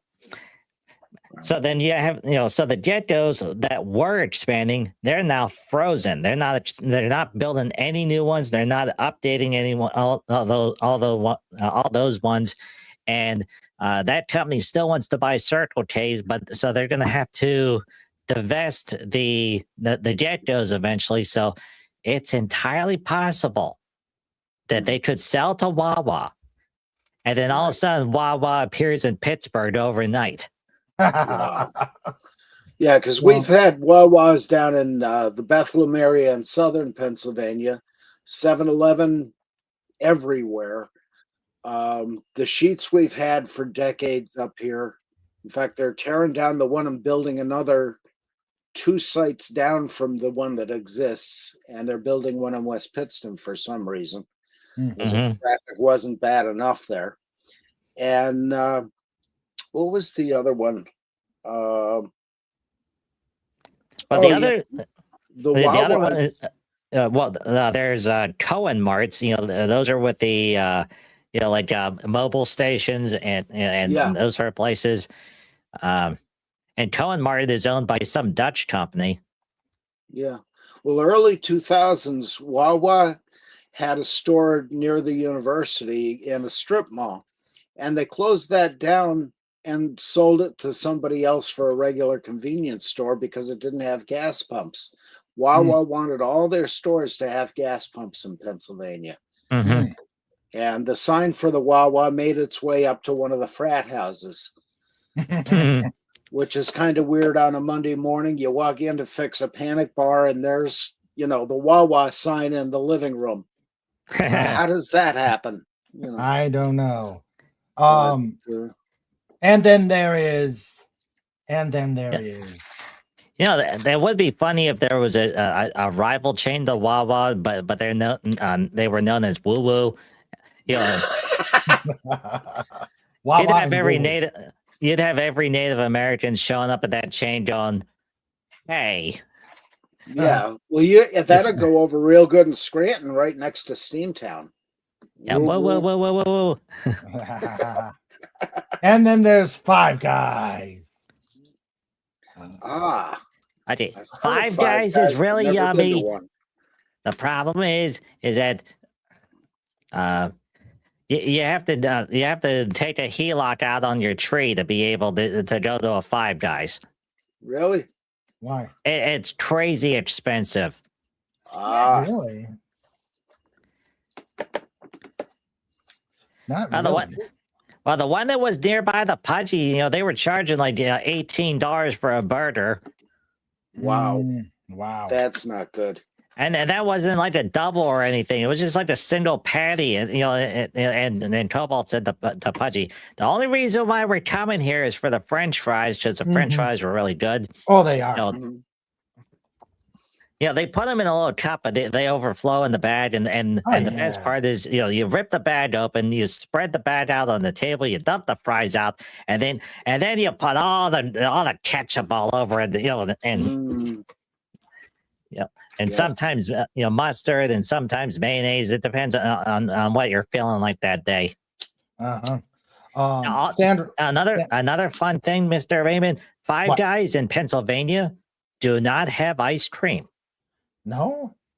Wow. Yes, it's because of a restriction, another blue law.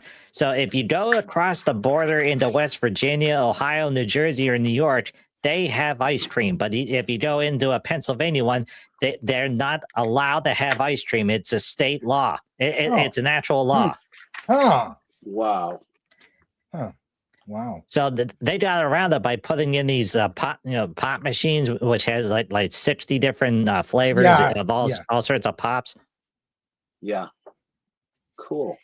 And yes, Pudgy knows there's a lot of people from the South that listen to this show. They're like, Pudgy, it's soda. And Pudgy's like, you know what? It's soda in the South. It's pop in the North.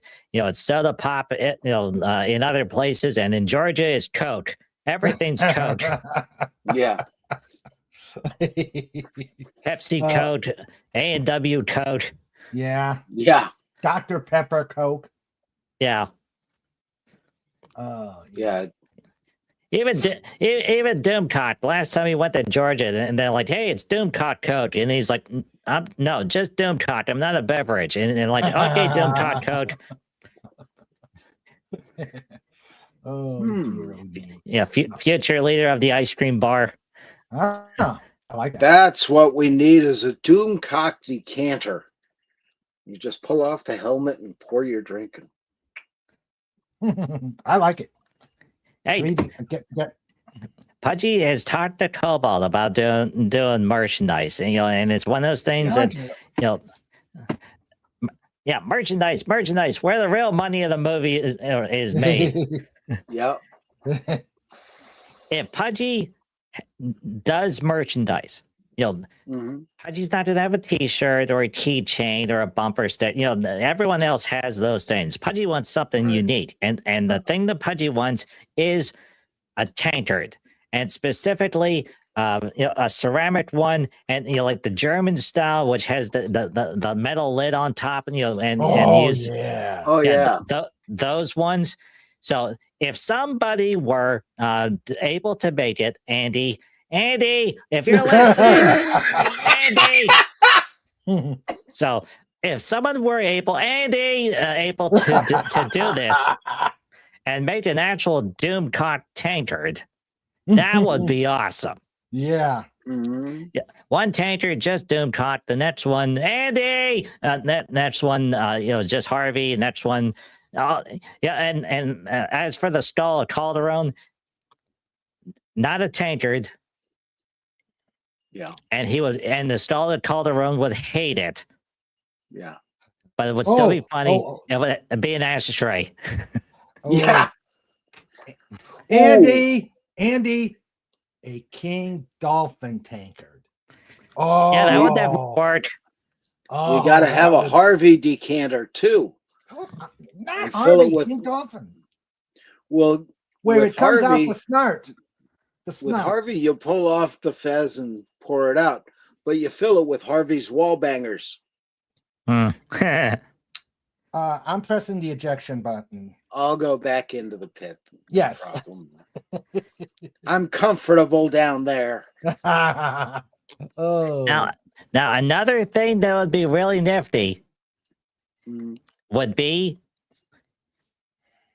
a creamer set for coffee of King Dolphin TV. So you would have Mr. Raymond, King Dolphin, for the milk, and then another dolphin, Queen Dolphin for the sugar. Ooh, I like that. And whenever you tip them forward, it comes out of the out of Out their of the mouths, snouts. Out of the snouts. out of the yeah. snouts. Ooh, Yeah. that sounds fascinating. Yeah, Mr. Raymond's got the creams and Sandra's got the sugar. Oh, that's Yeah. good. That's good. Yummy. We'll have to figure that out. Need a 3D printer. Now there's a weird Sandra- idea. Sandra You could, Sandra says to suggested Fez he does have a Zazzle store. cool. And Snort For- says, ahead. I went to a Five Guys once. It was 4 guys and a chick. False advertising. Yeah. Well, for Pudgy, here's an idea. You make a nice plushy Argent figure that has, you wear around your neck. And it has little vibrator things in it that can ease the tension in your neck, and a little speaker that you can hook up to the computer and hear Pudgy stories as you're Ooh. relaxing. That would be course, neat. It would only be able to tell the stories in one ear because you don't want anything coming out the other end. But that'll be interesting. Yep, merchandising, where the real money is. Yeah. Yeah, another Oh. thing that Pudgy's pondering, and it would probably be easier, than doing a custom tankard. Mhm. Another thing that people need and could use, backpack. Yeah. Ah, Shadow Milk Cookie says, money. Yep. Because Pudgy said to Cobalt the one night, Pudgy really wants to do merchandise, Cobalt, and Cobalt's like, okay. And then feathers started falling out of the tree. So then he did research. And then he flew down to give Pudgy the official description of how to do merchandising. So, okay, there's different places. Zazzle is one of those places but that's the front end for the actual sale and delivery of the merchandise. right. So the thing is that let's say Pudgy does go forward with the tankard. Okay, so first you have to come up with the design. So that's going to be a couple $1,000s to do the design. Or if somehow Cobalt's able to figure out how to do it himself, but that's still going to require special software and a whole bunch of things. So it's going to be a while to get to an actual design standpoint. And then the other thing, which is the manufacturing process. Now, there were all those videos where people, whenever they raised the tariff thingies, a while ago, they were trying to make stuff, in the United States, and the different companies said, yeah, we can do it, but you would have to order like 20,000 units. And so Pudgy would have to order 20,000 units or 10,000 units. However, there would be a large number of tankards, and then you have to pay for the tankards. So it might be $10 per tankard or $20 per tankard. If we produce it here, or if Pudgy is able to talk to the panda bears that all the way across the ocean, and they might be able to make it cheaper, but then you'd have to pay for shipping to ship it back to the United States, and then you have to pay the tariffs to get it into the country, and then it would eventually wind up in Friendship Town. So, but after Pudgy, it's all said and done, it might be like $40,000 or $50,000 to get all this stuff. And then Pudgy puts it on Zazzle or some store, and then it's going to be like, okay, well, we're going to take 10% of every sale, and you're going to have to pay sales tax, and you're going to have to pay, you're going to have to pay a tax to Doomcock. And Pudgy's like, wait a minute, he's not even in Pennsylvania. And they're like, he's everywhere. So after all the taxes and all the costs and everything, the wonderful tankard that you would think you'd be able to sell for like $10 or something winds up costing $100. And then maybe one person would buy a Pudgy tankard, so that means we would be out $49,900 and only make $100 back. So in that regard, it's gonna be a while. Yeah. Yeah. Yeah. Oh. Now, see, the good news with Andy, the good news with Andy is that he's making all that stuff. So, Yeah. he's already got the designs. He's already got the whole processes in place, and more importantly, he's already got all the tools, all the materials, all the stuff in his house. So it's like, hey, I'm gonna make a Fez action figure. So he has the stuff to do it. He's just gonna need some pictures, of Mr. Fez with his clothes on, because without the clothes, that's a different figure for a different site. And this is a family-friendly show.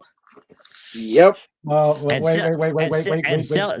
And Sylvia's like, what the heck is Pudgy talking about? And that's the reason why you should subscribe to Mr. Raymond here on King Dolphin TV. I'm just trying to draw over here. I don't question There.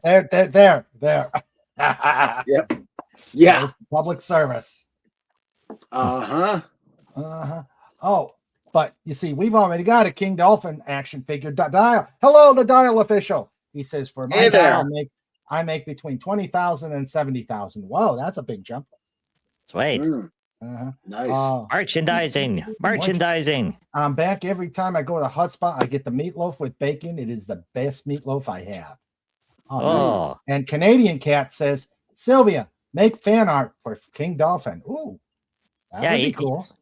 Yeah, you have to, Sylvia. It's state law. Yeah. I could. I mean, I did do a fan art for Mr. Stark. If you want to see that one. Yeah, let's see you do a King Dolphin fan art. Okay, so let's see.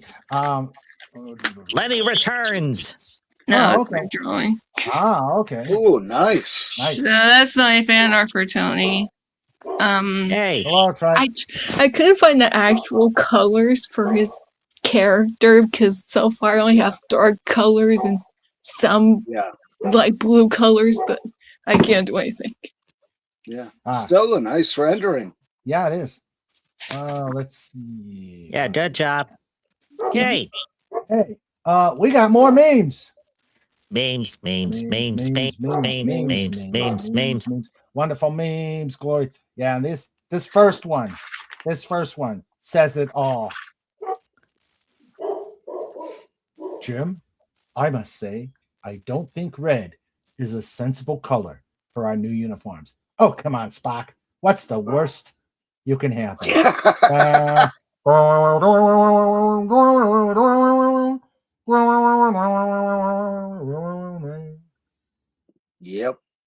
Oh, dear.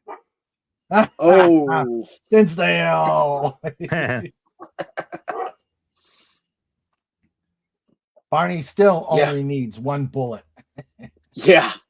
Oh, dear. Jeez. Could you see him with that? Oh, my God, the horror.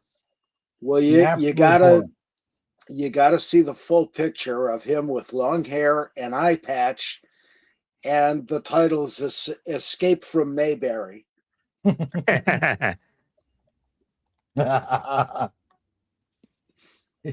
Supposedly, awesome. John Carpenter is working. Oh no! Oh dear God! Oh no! Oh dear!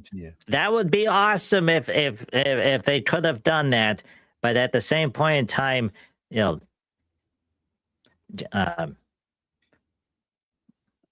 so many of those people in that image are they passed away. Yeah. Yeah. And why is there two Jim Kirks? One behind McCoy. Well, that's a stunt man. Ah. Yeah. Okay. That's the stunt man. Ew. You idiots, you've captured their stunt doubles. Can I administer my own anesthesia? Sure, knock yourself out. Mm-hmm. Go cock out of service. Yeah.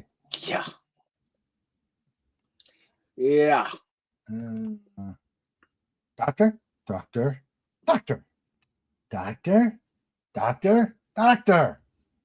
Mm-hmm. Wow. Doctor.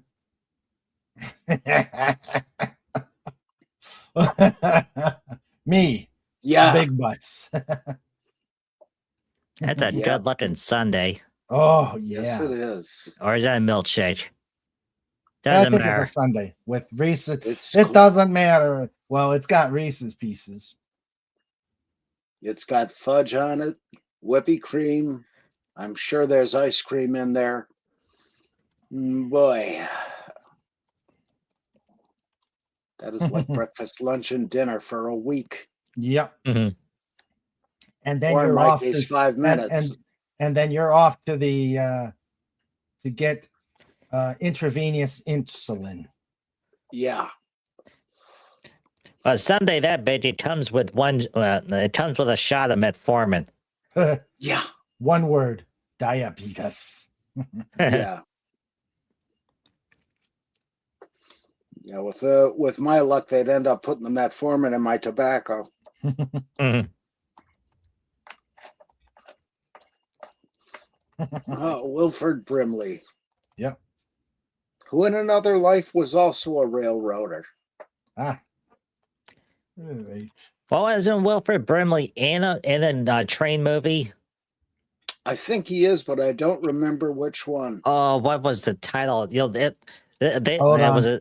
It was a town. They were going to lose their rail stop, and then they commandeered the train, and then they took it cross Oh, country. yeah. Yeah, that one.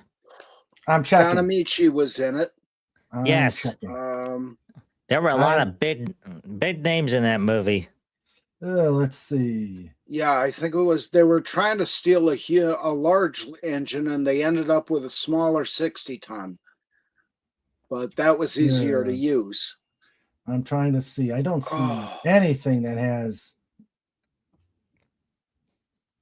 I remember seeing that on TV decades ago. 1987 comedy drama End of the Line. Yep. Yes. The film follows two disgruntled Arkansas railroad workers, played by Wilfred Brimley and Levon Helm, who steal a locomotive and drive it all the way to Chicago to confront corporate executives about saving their jobs. Yep. That sounds like the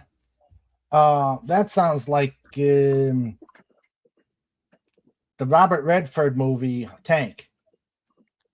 That's another good movie. Yeah.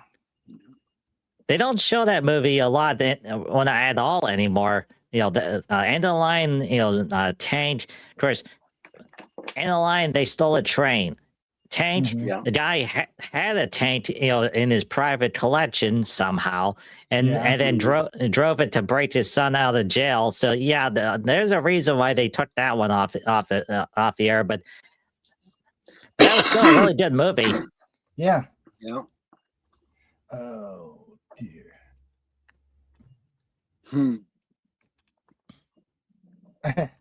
It's huge.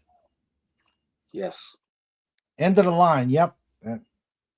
And he was actually in a highly underrated movie. Who remembers Reno? Is it Reno or Remo? Remo Williams. Remo Williams. Yes, I remember the title. I don't remember the movie. Yeah, it was Remo Williams. The Adventure Begins. It was it was taken, and I gotta find a way to review that movie. That's a highly underrated movie. Is it? And it was good. I would love to review movies, but to me, I don't have the time nor the desire to go and get screenshot or after screenshot or after screenshot of the movies and risk the anger rhythm coming after me.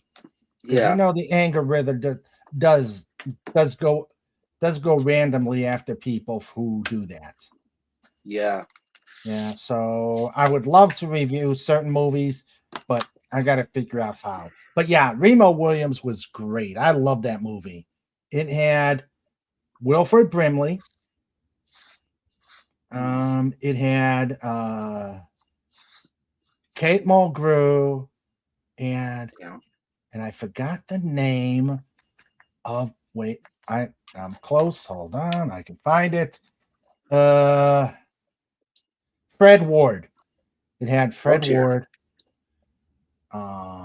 It had Fred Ward as Remo. It had Joel Grey as Chun. And I could never figure out why they didn't call it the Destroyer after the books. Because they were based on the Destroyer pulp paperback series. But I thought it was good. Interesting. I remember hearing about it, but I don't think I ever saw it. Oh, you should. I might have, but a long time ago. Yeah. Let's see. But yeah,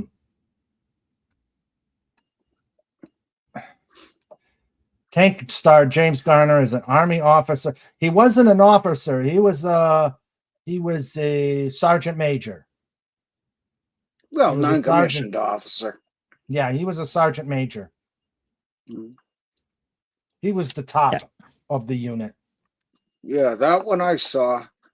Yeah, and eventually the Department of Defense declared him just to be a major. A major jerk. Yeah. You took a Sherman tank and drove it to Arkansas, to break your son out of jail. Yeah. And then a few weeks later came Killdozer. Yeah.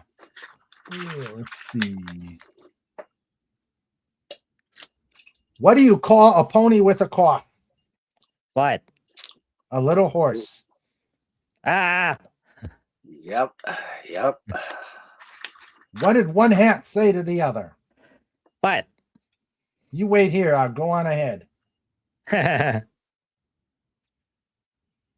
What did the escalator say when it stopped working? What? Nothing. It's just stairs. Yeah. Oh dear. Okay, that round of jokes is probably gonna get me things thrown at me. You're safe in the cage. Yeah, I am safe in the cage. The tomatoes came out. Hey, I thought you were taking care of your kitties. Killer tomatoes. Yes. Attack the killer tomatoes. We got Pudgy started on the killer tomato stick. Yep. The first movie's pretty good. The second's really bad. The third, you gotta go to lunch. The fourth actually makes sense. Then they decided to not make any more. They realized that they were better than Critters 1 through 4. Actually, they made 5 total Critters movies. Like the first one was really scary. The alien, porcupines that curled up and they're rolling around. They're killing people. And then they came back in the second movie, and it was the same hunter guy, alien hunter that was trying to get them. But then somewhere along the way, the comic relief guy, who was the joke in the first 3 movies, they decided to make him the hero, and he became the alien bounty hunter. So then, by the time he did the number 5, it's like, okay, we know he's a joke. We gotta try to make him sort of okay.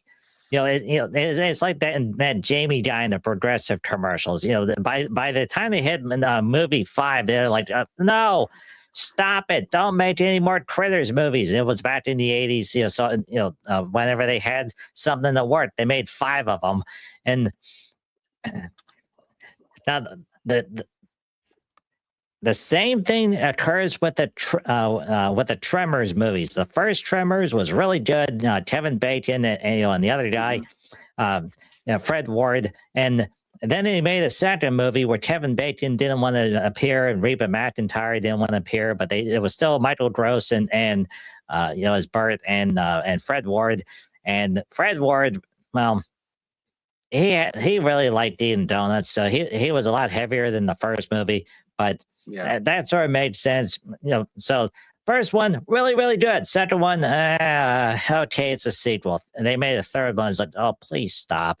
And then, but then they got the number 4, and number 4 was actually where the studio told them, this is it, no more Tremors movies. They gave them a budget. They said, wrap it up. So they decided instead of making a final sequel, they decided to go with a prequel. Mm-hmm. And they went back in the 1800s. So they went back to the founding of the town. And it was Bert's great grandparents, the Chinese guy, and Michael Gross was in it as well because his great great grandfather was at that town in the founding, and they had to deal with one of the underground worms, and it was actually a really good story, and it led into the events of the first movie. So they included the first 2 minutes of Tremors 1 in the end of Tremors 4. So it created a time loop. Oh God, you gotta hate those time loops. Yeah. Wallace Lang says the Police Academy movies suffered from the same curse as the Attack of the Killer Tomatoes movies. Yeah, and here's everything, Wallace Lang. The same problem that plagued the MASH with Alan Alda. Yes. Started to occur with the Police Academy movies because Steve Guttenberg became a much bigger star due to those movies, and he started to get creative control. So then it started to really change, the way that those things worked. Yeah. Yeah. Yeah. Nothing will ever be as fun as the first one. No. Yeah. Or the first two, because the second, Police Academy movie was after graduation. It was their first assignment, and things went really, really haywire, but it was still fun. Yeah. Who was the guy that played Tackleberry? That one. Rosie that one Greer. scene. No, Rosie Greer played. Wait, hold on. Now you got me. I'm going to go to Wikipedia. Working. Yeah, in the first Police Academy with Tackleberry, he pulls out the 50 caliber, and it blows apart the target, and then Harris comes walking over. He's like, "Son, can I see that gun? Where did you get that? My mom gave it to me." Yeah. Oh. And can I officer, hold it? can you get my kitty out of the tree? No problem, ma'am. Yeah. Oh, Bubba Smith was Hightower. Yeah. Yeah. David Graff. Yes. Mm-hmm. I wish you'd lived longer. He was good. Yeah. Oh, Michael Winslow. He was bizarre. Yeah. He's still around. Yeah. Guaranteed if they made another Police Academy movie, and he would definitely come back and do the sound, the silly sounds and everything. Uh-huh. Yeah, apparently he's doing the sounds and all that for like motivational speeches and things. Yeah. Or lectures of some sort. Or it was up until a few years ago, at least. Yeah.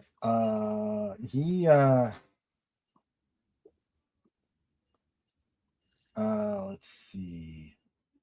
He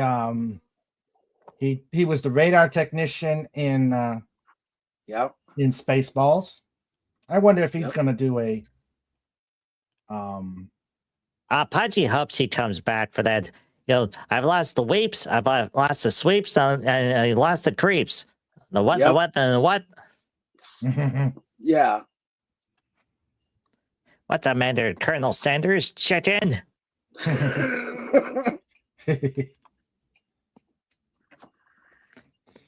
If And they can hello, get the Detective Roger. Hi, Hey there. detective. If they can get the rights for it, it would be totally awesome if Spaceball, Spaceball 1's been destroyed, but in Spaceball 2, whatever ship they have, goes to ludicrous speed, and then they, and they collide with the TARDIS. Oh, Ooh. You do a scene, dun dun dun dun dun. There's the TARDIS, the phone booth spinning, and then Spaceball 2 crashes into them, and then it gets destroyed. yeah. Doesn't have to Michael show Win- Doctor. Just have the TARDIS getting blown up. Yeah. Mm-hmm. Michael Winslow is doing his nightclub act in Indian casinos. Oh, okay. Ah, there you go. Cool. And Well, he's still working. That's good. I'm an officer myself. Yeah, let's see. He's 67. Yeah. Fleetwood Mac and Cheese. Let's see. Now there's marketing for you. Marketing. Yeah. Fleetwood Mac and Cheese. The Tusk and- album. And it's a chain. Yeah. Oh, oh, that was good. Oh, Yeah. that was good. And all the waitresses are named Stevie. Oh, Yeah. Yeah. Nice. yeah. It's got a killer bass part to it. That's Yep. not difficult. Uh-huh. Yeah, and all the meals get there in the nick of time. Oh. Yep. Oh. All right. Just for that, why can't you hear a pterodactyl go to the bathroom? The P is silent. Oh, yep. Yay. Why did the frog take the bus to work today? Why? His car got towed away. Get it? Towed. All right. Moving on. Moving on. I'm already at the cage. Hey, Mr. Fez, what's in the Yes, cabinet of mystery? Oh, we question. haven't done that in a while. Let's see here. Oh, move that over there. That over there. There is a glass candle holder Oh, nice. with one candle. Sweet. Oh, well. I need more. And that candles. was the cabinet of mystery. Yay! Oh, wait. There's a piece of anthracite coal. Sweet. Wow, nice. Mine's right here in Northeast Pennsylvania. Ah, Cool. And there's a piece of wood with a hole in it Cool. for no particular reason. for reasons. Hey, you know why, Mr. Fez? It's holy. Ah. Oh, double. Oh, down we go. Double. Alrighty. And that was the cabinet of mystery. Yeah. Fun. I have gingerbread hands. Okay. Let's see. Ah, Canadian Cat is saying it's hard to pick up the tomatoes with these cat paws. Up, off to the cage.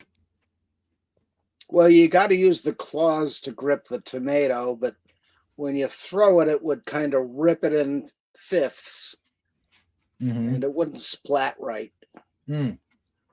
And in the words of the Shadow Milk Cookie, boom. Oh, really? Did I Boom. wait? Hey, it Boom, wasn't boom, Tim this boom, time, boom. so. Well, no, he paid. Hey, he did a super chat. Oh, okay. Oh, So- okay. Well, you know what that means, Shadow Milk Cookie. Pudgy can say it. It gets a reaction, but you want it. If you want to see the silly picture, you got to super chat $2. It's West Virginia state law. Yes, it is. Yeah.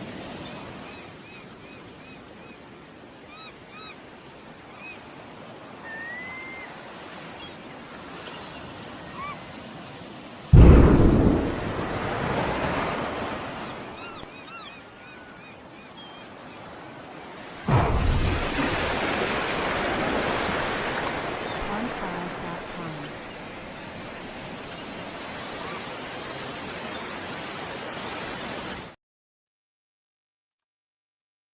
There we Yep. go. Yay. Yep. Next time Well, it's a super chat. Well, Mr. Raymond, Pudgy's looking through the news, All right. and they've made a Mandalorian and Grogu 2 DVD set collector's edition, and also there's a 4K steelbook edition as well. So that way, if you truly needed to collect the Mandalorian and Grogu, and there's a way to do it, and I'll pass. it comes with Yeah, you crafting got- the Mandalorian and Grogu, biomes from snow to swamp, welcome to Shikari, Desired for real, and audio commentary by John Favreau. And if you really have a need to collect this and $50 burning a hole in your pocket, go down to your local diner, get a really yummy meal, or just start buying dessert and coffees, because it's a way better use than buying a stupid DVD of the Mandalorian and Grogu, because it's gonna pop up on Disney Plus eventually. So why spend 50 when you can just spend $9 and then the $9 is the version of the service with the commercials, and you get to watch some really nifty commercials, and then every so often there's Mandalorian and Grogu in the background. Yeah. The best part about the Mandalorian and Grogu are the commercials for Tide laundry detergent. Yeah. Cool. Upper and fucktash. Yes. I'll be Well, right look back. at what they're doing. Look at what they're doing with Star Trek. The 50th anniversary wasn't enough. You got to get the 60th anniversary kit, which I believe, doesn't provide half the stuff that the 50th did. Let me analyze this. That sounds about right. Let me There goes analyze this. And there goes Mr. Fez. Bye, Let me- Mr. Fez. He'll be back. I hope he'll be back. Let's see. I will analyze this. Star Trek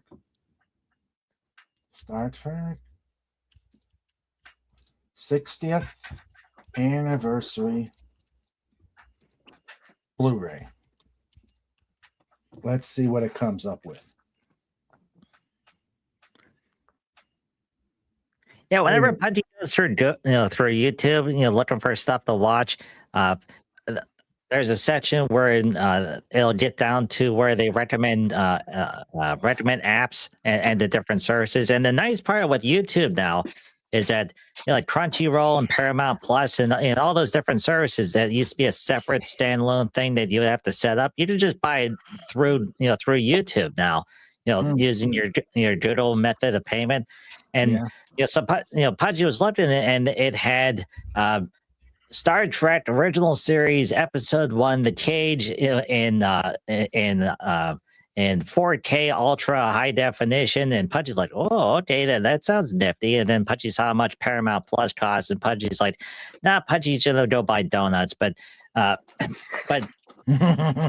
see, here's the thing. They finally have it so that all of Star Trek is now on Paramount Plus.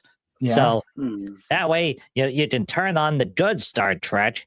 And then for reasons that Pudgy has no idea why, YouTube is now recommending Deep Space Nine constantly to Pudgy. And there's all these clips from Deep Space Nine. And Pudgy's like, and Deep Space Nine is pretty good, as compared to, the absolute crap that they produce now. And it's like,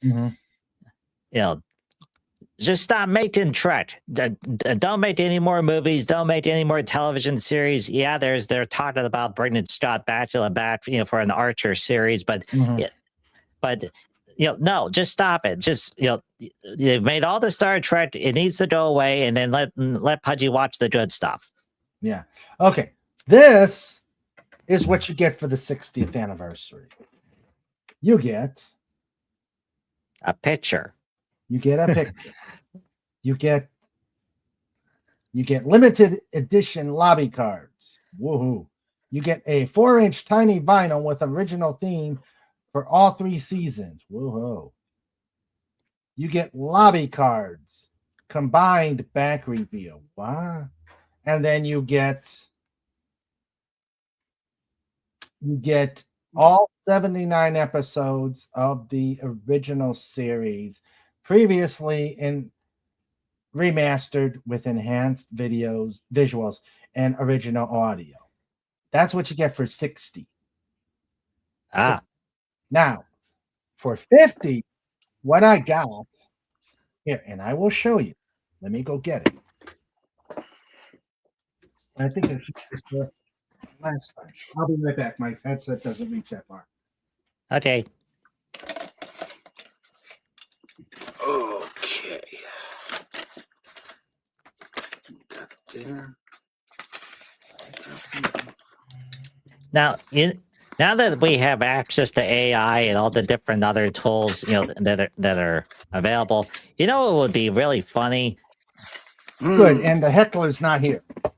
All right, going. You know what would be really funny, everybody. So What? you have the original series. Kirk, Spock, and everybody. They're on the bridge. Mr. Chekhov is running scanners, and then all of a sudden there's a guy that has black hair, white skin, with red eyes, riding on a motorcycle. And he's flying across space. And then they hail him, and he's like, "Hey, who wants to talk to the main man?" Lobo. Lobo, throw- the main you throw- man.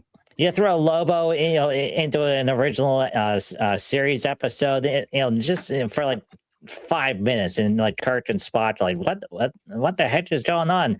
And then the computer says he's the last known Zarnian in existence, and Yeah. Okay. And then they beam him aboard, and it turns out to be Sheriff Lobo. Oh, Yeah. There's a blast from the past. yeah. So this is the 50th. it's a box. It's a box. And in that box, as opposed to just a repackaged version of the original series and and some hokey lobby art, you got the original series. You get the animated series. You get the 6 original series movies. Yeah, you get some art. And you get a cool magnetic pin. A cool 50th anniversary insignia bag or badge. Cool. Yeah. So Sweet. I think I made a better deal. I'm not paying for the 60th anniversary. I've already got the package. Yeah. Yeah. Why pay 100? What was it? Let's see. It was $140 for the 60th anniversary edition. Yeah. Why? Well, the only people buying the 60th are the ones that missed the 50th. So the ones that have the 50th, they don't need to buy any new versions of it, and and the ones that missed it, like, okay, well, we'll buy the 60th edition. Yeah. Yep. Oh, snort. Yep. Trike agrees with you, Snort. He says, does it come with a free Shatner Turbo 2000 to pay? Yes. Mm-hmm. And for $10 extra, you can get it in either the natural Kirk color, you can get it in blonde, you can get it in redhead, brunette, or wise white. And Sandra says, Raymond has a package. Oh, dear, oh me. The heckler is back with Trike. Yes. The heckler is back with Trike. Yeah. Let's see. Yeah, 140. Hail Trike. No. Well, I think Trike is trying to Trike is making his presence known. He doesn't have to be seen. Yeah. Now, How's he doing now? He's still got the leg injury when he's sleeping. Oh. Yeah. Was he Trike injured doesn't need to or be just seen. stressed? Yeah. We don't know. We're trying to get some supplements and stuff. Ah. Okay. I'll update everybody. So the as you probably heard, people have been having to go to the bathroom a whole lot after they've been eating vegetables. So they've narrowed it down to what was causing it. Okay, it was lettuce, specifically iceberg lettuce, sold by Taylor Farms. Now Taylor Farms is all over the place. You know, they typically sell the bags of pre-shredded lettuce, but they also supply Taco Bell and multiple fast food chains. So it says Taylor Farms is voluntarily recalling iceberg lettuce in 27 states because of contamination. Before the recall, Taco Bell removed lettuce from its restaurants. It's also sold at Walmart. They removed 4 bagged iceberg lettuce salad products from select locations as a precaution. The FDA has said that it will you can experience flu-like symptoms, watery diarrhea, and frequent bowel movements if you eat this stuff. And it's just more proof from Pudgy and the rest of the world that vegetables are dangerous. Don't eat vegetables. Eat cookies. No, cookies. Yes. Cookies must vegetables are grown in the dirt. Cookies are made in nice, clean factories. Yes. Yay. Okay. Now we're talking about dessert. I got a dessert-based joke. Oh, dear. What do you call an island populated only by cupcakes?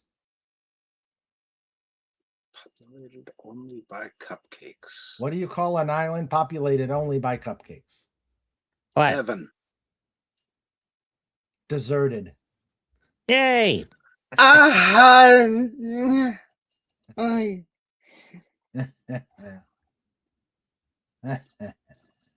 Open the gates, Ethel. I'm coming.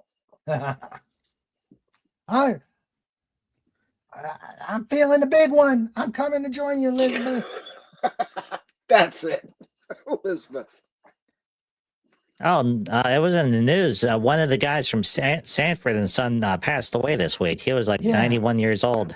Yeah, I forgot who it was. Oh, boy. It is.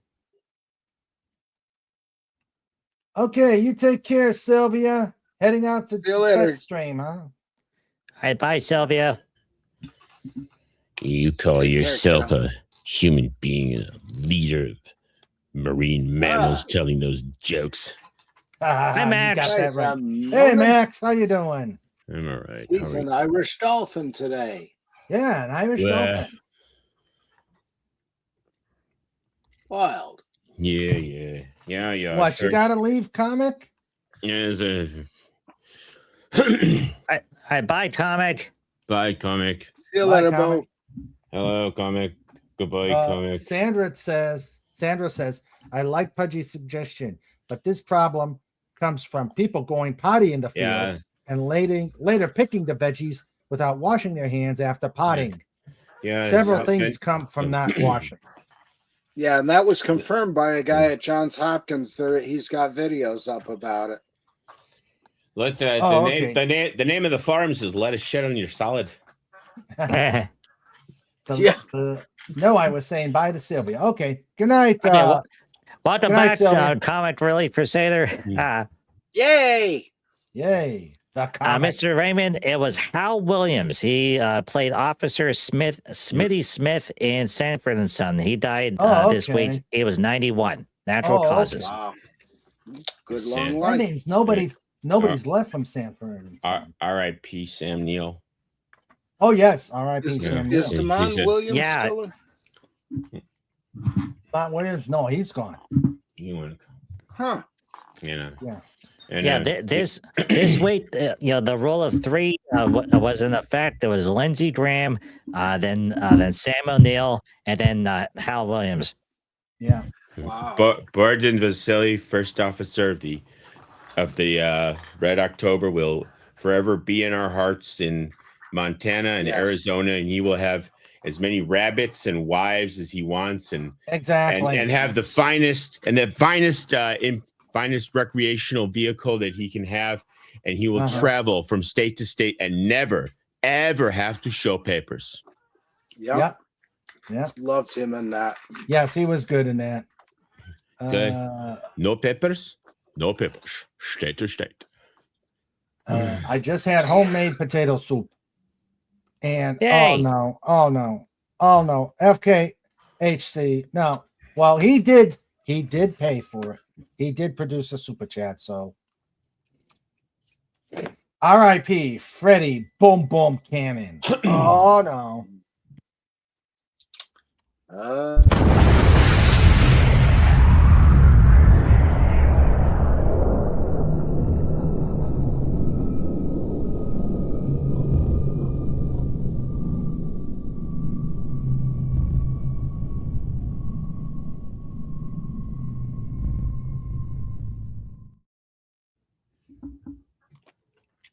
Oh yeah.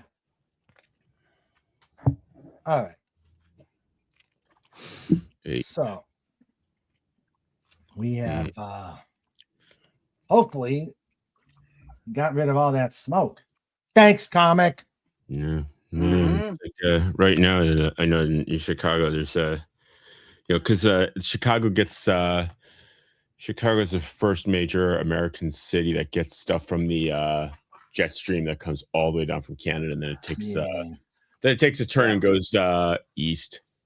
Yeah. So Yeah. getting a whole bunch of smoke. Yeah. Oh, I went out last night to do to lead services, and I smelled like I smelled the air, and it smelled like I had done 10 hours on a campfire. You know how you smell after you've done campfire stuff? It smelled just like that. I can say this. I can feel it coming in the air tonight. Oh.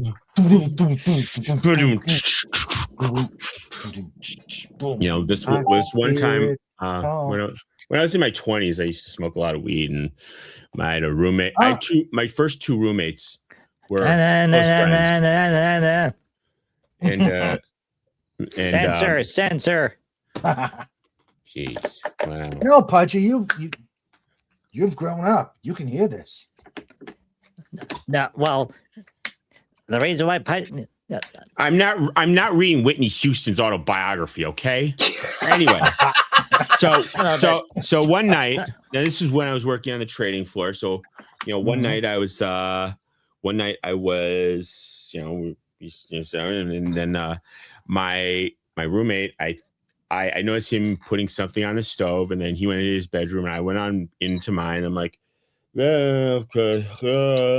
I didn't go to bed, but I like got up and went on and there's smoke all over the place. I'm like, what the? So what he did is he put like 3 eggs in a thing of water, and the water boiled away, and then they cracked the eggs, and the egg boiled. It's like, and it was just smoke. It's like, and he fell asleep. And here's the thing. Here's the scary part. He's in Navy ROTC, eventually into surface warfare. So Right. Anyway, good guy, but it's like Sleep safe, America. But my clean laundry was out in the front. My clean laundry was out in the front area, including the jacket that I wore on a training floor. I'm like, and like, my parents were still in the area, so I like drove up there, and they were like, okay, come on up, whatever. And then I had this North Face jacket, and it had these awesome pockets on the arms and legs, and I had this little glass jar that I kept stuff in. and Mhm. that's like the first time my mom ever found stuff. Yeah. So Mm. anyway, but I was like in my 20s, so Yeah. so Oh, yeah. boy. Well, the reason why Pudgy was doing that is because we don't know if the YouTube algorithm is going to be upset because of the drug reference. So YouTube, if you're listening, Mr. Raymond and nobody on the panel endorses the use of drugs or other stuff like that. You know, this is a healthy, family-friendly show. It was just a silly story by Max Redstone. There was did you ever see the Saturday Night Live sketch when Charles Barkley hosted? There's it's basically a store where the guys say, what's this guy? What's this? Like, you put your weed in it? Like, oh, okay. And then at the end of the skit, it's like Charles Barkley's a cop. He plays a patrol cop. It's like, what's this? What is this thing? It's like, you put your weed in it? It's like, and then he opens the thing. It's like, and what is this? Like, weed. It's like, you boys are under arrest. That's the end of the skit. So it was pretty. All right, we got more memes. Memes. Memes. Hey, where's Lenrod been? Lenrod been? He's probably like going on. He's probably like staying up for like 7 days at a time, writing like songs and stuff. Yeah, or doing the games thing, or doing the card games. All right, games. You have died of diarrhea. Let us. Yeah. Yeah. You just couldn't hold it until you couldn't wait to just drown in attempting to ford the river. What a joke. Now Holland Bay State Park Cemetery Recycle Center. Yep. Ooh, Chuck Norris found all 5 Willy Wonka golden tickets inside an M&M package. Ooh. Yeah. Oompa loompa doopity doo. Nope, not going out there. I've seen this movie. Yeah. Oh, hey, I've seen it at a bus. I've seen, and I've told this story so many times, but it still doesn't get old. I was going to my cardiac therapy the year I had my heart attack, and I had to do the therapy at Odark 100 at Trinity College in DC. So that's where I went. So I got off the metro, and I'm sitting there waiting for the bus, and all of a sudden, there was a garbage truck that came by, and it had the name Bates. Was it driven by Large Marge? No, but what made it worse is flying over that garbage truck was a flock of birds. Wow. Yeah. I said, okay, I'm going home. You don't. Birds flying over Bates. Wow. Oh, yeah, that was. I mean, we used to get the huge flocks of crows down in Bethlehem, and going home the one day, it was absolutely nuts. The sky was actually blackened out from them. I mean, did you see, like that Jeju Air in Korea that crashed? Like you see it's like, oh, there's these nesting areas, and it's like 500,000 birds. Like, what's this? Like, it's literally a wall of birds. I'm like, oh, jeez. Miss, I speak Bachi.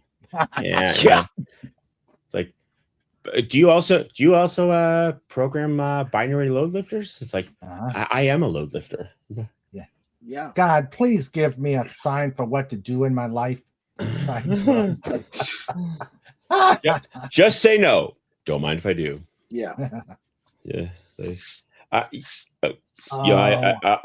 Go ahead. I'll say. Go ahead. How much Jim Beam could Jim Beam if Jim How much Jim Beam could Jim Beam if Jim could beam Jim Beam? That's about half of LBJ's daily consumption. Yeah. Oh, my tongue got dislocated on that one. Oh yeah. I will say, I will give Dare credit where credit is due. It did keep me sober through elementary school. Herbie versus Christine, Duel of the Possessed. Yeah.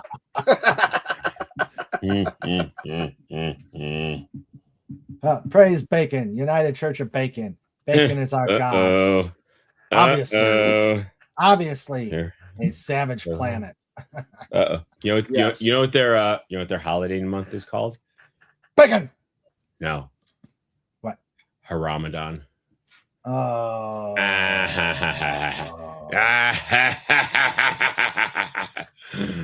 Plenty of room in the pit. Haji doesn't get it. Okay, haram. It's like it's not holy. It's the opposite of holy. Profane? Yes. There you go. You got it. In Jurassic Park, breaking. In Jurassic Park 25, they used the blood from a mosquito to bring back Sam Neill. Yeah. Finally, a good use for technology. Yes, and he was in Jurassic Park. One of the funnier running gags is one of the recurring characters in the Sopranos would always screw up words. Is one of the things is like, oh, it represents the sacred and the propane. Oh, yeah. Little Carmen. There you go. Yeah, Pudgy remembers a story that Cobalt was telling Pudgy when the first Jurassic Park movie came out, and everyone watched it, and they said it was awesome, it was wonderful, and Michael Crichton was getting all sorts of interview requests, and all of a sudden, after like a couple months in the movie theaters, but then, like all of a sudden one day, a company sued the movie or the distributions company, and it was Infogen. It was an actual company named Infogen, and Infogen was the company in the Jurassic Park movie that was working on the dinosaurs. Well, unbeknownst to Michael Crichton, whenever he created that book, and he made that book in like the 80s or 70s, 80s, somewhere in that time frame, that company didn't exist. Well, it went into existence after he wrote that book, and they were working on genetic processes on bringing back past animals. So, shouldn't Michael Crichton sue them? Well, eventually, the studio, the production company, the distribution company, they all came to an agreement. And in the credits, whenever they released it on home video, they put that extra line. This is not the actual Infogen. Infogen is X, Y, and Z. Yeah. Okay. So usually the last line. Sorry, go ahead. So it turns out, after the first movie came out and after the lawsuit settled, that company decided we're going to try it. So they went out and they found a mosquito encased in amber, and they started testing that mosquito to see if it was an actual viable process to make a dinosaur. And as soon as they started working on it, all sorts of government agencies started to swarm them, because it's like, no, we're not bringing back dinosaurs. And then the other funny thing that happened, how in the first movie they referenced the island off of Costa Rica, Island Nubar and Isla Sorna, the two islands for the two parts of the park. Right. Everybody started going to those islands looking for the dinosaurs, and Isla Sorna were like, at first they're like, hey, this is great, there's all these tourists, and then everyone went into places on those islands because they're jungle islands, and there's also all sorts of bad stuff out in the jungle, and they're all looking for dinosaurs, and Costa Rica actually put a notice out, like there are no dinosaurs in Costa Rica, but please come stay. Visit our country, and we have lots of Chilean sea bass, which nobody knew was a thing until that movie. Yep. And them actually trying to, do the DNA thing to make dinosaurs. That's where Rosie O'Donnell came from. Oh, No, Ta-dum. I'd buy that for $1. Yep. FKHC Yeah. says, just because you can do it, bring back the dinosaurs, doesn't mean you should. Yeah, I exactly. mean, usually, I mean, as just to go one more thing on the infogens. Usually, there's a 2-sentence disclaimer that says all characters and events depicted in this film are entirely fictitious. Any similarity to actual persons, living or dead, or to actual events is purely coincidental. Yeah, that's correct, Max. But they had to put an extra specific line just because of the lawsuit. But so that company ultimately decided to stop the dinosaur efforts because there really wasn't a market for it. But they sold all that stuff to the people, to that company that eventually, where they were cloning dogs. Woof. Yeah. And the dog cloning service is a thing. It's in full effect, and if you have the sample, you can have Buster number 2 and Buster number 3 and Buster number 4. Open the door, get on the floor, everybody walk the dinosaur. Yeah. Sandra says, I just finished fixing chicken Kiev, frozen and mac and cheese, feeding the young one. Yay. Nice. Let's see. We got more of the memes. Let's see. I thought chicken Kiev is where the Russian chef says he'll be ready in 3 days, and then about 1,600 days later. So. If Taco Bell makes your butthole cry, you are weak. Your bloodline is weak, and history will never remember your name. What is the warp speed of an unladen warbird?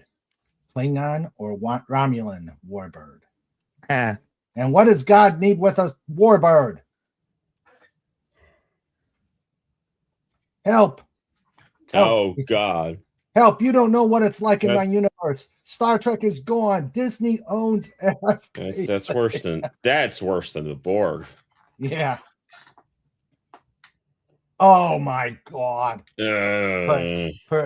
Perhaps today is a hot one. Zarworf. Moving on. We'll work for peanuts. Jeez.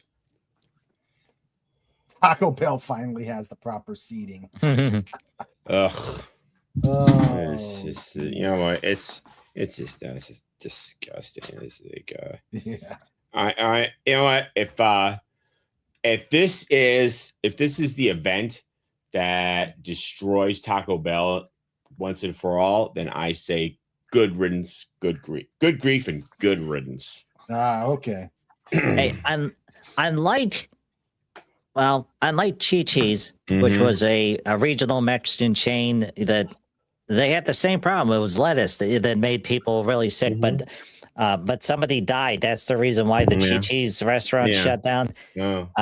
Taco Bell has enough money and enough corporate backing that they'll stay around forever. They will switch over to pizza. They'll turn from Mexican to Italian. They're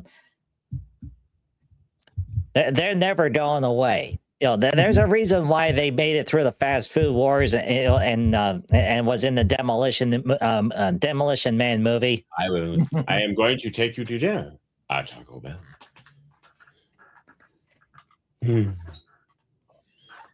That was an extremely silly movie, and who knew it was like the most accurate dystopian movie of the most accurate dystopian movie of the 20th century. Yeah. Seriously. Let's see. Be well with each other. Be well. Be wait. What was that? That was with Sylvester Stallone and Wesley Snipes. And Sean Young, if I remember. No. Sandra Bullock, bro. Oh, Sandra Bullock. This is Sandra Bullock. This is Speed Sandra Bullock. Oh, okay. It's in and Dennis Leary. Benjamin Bratt. And anyway, it's like my favorite part of the movie is when Wesley Snipes shows up at the guy's home after having his guys unfrozen, and he's like, "Wait, you can't take away people's right to be a-holes? That is what you remind me of in Evil Mr. Rogers." And it's like he tries to shoot. It's like he tries to shoot him. It's like the one of the things he built into his program. He's like, "Oh, he can't shoot me." It's like, but he didn't program it into any of the other guys. Like, "Hey, shoot this guy," and they throw him out of the fire. What is the astronaut's favorite part on a computer? What? The space bar. Yep. So Yay. that's the original topic. What do you call? What do you call? What? Huh? Go ahead, Mr. Raymond. What do you call an apology written in dots and dashes? What? Remorse code. Dear.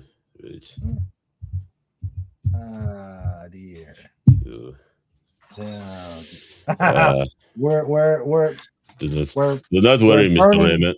Do not worry, Mr. Raymond. So many Russian prisoners have gone to the front lines. There's much room in Russian prisons now. We can put you there.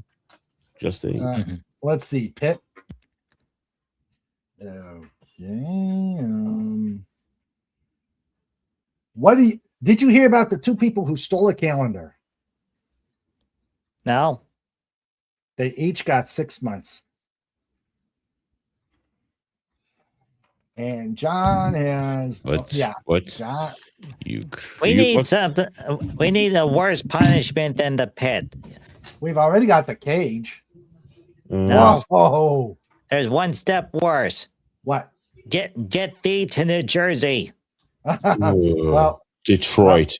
Yeah, Detroit. I'm going to take this opportunity to recommend that you all watch Kentucky Fried Movie. You will fully get that joke. Ah, okay. Kentucky Fried. I think I've seen that a long time ago. Number one, you will get that joke. Number two, any other joke that you do not get in the movie Airplane, you will finally get, because it is the direct prequel to Airplane. Ah. Also made by the Zucker brothers. Ah. So yes, Kentucky Fried Movie. Kentucky Fried Movie. Hey, have you guys seen any of the leaked videos for the upcoming Avengers Doomsday movie? No, I haven't, but I've heard they're meh. Yeah, apparently, they're going with the whole multiverse and the different different dimensions are attacking each other. So, but yeah, the starting is with the Tobey Maguire Spider-Man universe. Yes, and I've heard that. He's, Haji hopes they do it. Go for it. Go for the whole multiverse. If they do what they're, with all the leaks are saying, that and Doctor Doom destroys all the other universes, and you have just one Marvel universe left with everyone in it, cool. They unite everything, and then at that point in time, Robert Downey Jr. is now Doctor Doom. Tony Stark is somebody else. That looks sort of like it. Hey, we know a guy that, here on YouTube that can probably do it, and do a proper X-Men movie with Mr. Sinister and with him going crazy. That would be awesome. I wouldn't mind seeing something like, I don't know, Doctor Doom and Dr. Phil.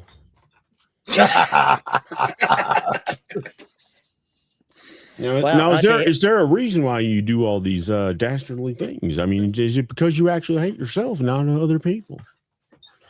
Sorry, Putchy, I know I cut you off. But you can't do that. Is a silly thing, Max Redstone. That's something that you would do on like Doctor Doom Part 3. Because if you think about it, Thor 1 was pretty good. Thor 2, people, say, they didn't like Ragnarok that much. No, Dark World. Then they just saw Ragnarok, which is Thor 3, and there's a lot of goofiness and silliness, but at the very end, they got Led Zeppelin, Immigrant Song, Thor's kicking butt, shooting lightning bolts every which direction. It's like, yeah, it's a proper thing. And then they get the Love and Thunder. So where Dr. Doom meets Dr. Phil, that's the Love and Thunder version of Dr. Doom. But see, here's the thing. Disney is losing money. Now that they're still profitable, they're still meeting all their quarters. The park is still bailing them out. But the new guy that's in there is saying, we are done losing money. The fans aren't happy. There's this guy with a bucket on his head wearing a regal cloak that keeps yelling at us every single week. We're gonna shut him up. I don't want to hear anything Doom, whatever anymore. So we're gonna go with Plan B, and all the actors and actresses and all the writers are like, "What's Plan B?" Okay, step 1: Dr. Doom shows up. He kills everybody. And then they go forward. The heroes are knocked down, beaten, dragged out. Some of them are over in that special prison that Hank Pym created. Which is the microverse or something, and the other ones are over here. And you actually have a proper Storm show up. It could be Halle Berry from the earlier movies, or another very talented, pretty black actress, and she shows up and she's shooting lightning bolts everywhere. And you have a proper knockdown, drag out. All the villains are fine. All the heroes. There's little to no story in this movie. Just straight up fighting in awesome scenes and everything. And at the very end, then the skies turn black. And then, who's the big robot guy from the Fantastic Four? Galactus. Okay, so you have Galactus appear in the heavens, in the sky, and he says, "You have 30 minutes to accept your fate," and he starts to destroy the Earth. So that's the big ending, and then everyone unites to fight against Galactus. That's in the second movie, and at the third movie, then everything goes black, and then Kathleen Kennedy wakes up and she says, "Holy crap, that was a nightmare."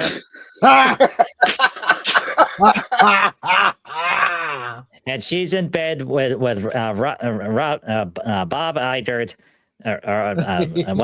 Bob Iger, and they're like, "I've told you a million times, we don't eat before bed, and you do not listen to that Doom guy on YouTube."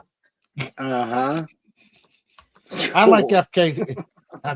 I like that. That's an outstanding idea. Maybe they'll accept it, Pudgy. Make sure you get royalties, 10%. Okay, you know what?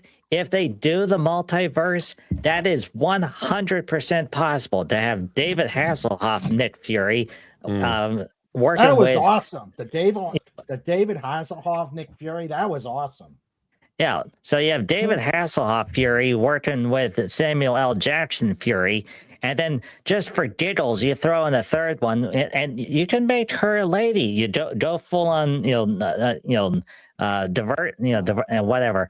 But you have a lady Fury, and the three of them are doing super spy stuff, and they're like, "Hey, why don't we send Black Widow?" Well, she's technically dead in our universe. Well, we got 2 more Black Widows, and this one properly speaks Russian and has red hair. It's Nick Fury, so you're gonna be all right. Yeah, I remember that. I remember that made for TV movie, and it was awesome. Now, it would be an absolute rights nightmare. And there is a comic book that would be awesome if they ever adapted it into a movie. It would have to be a trilogy. to be able to do it properly.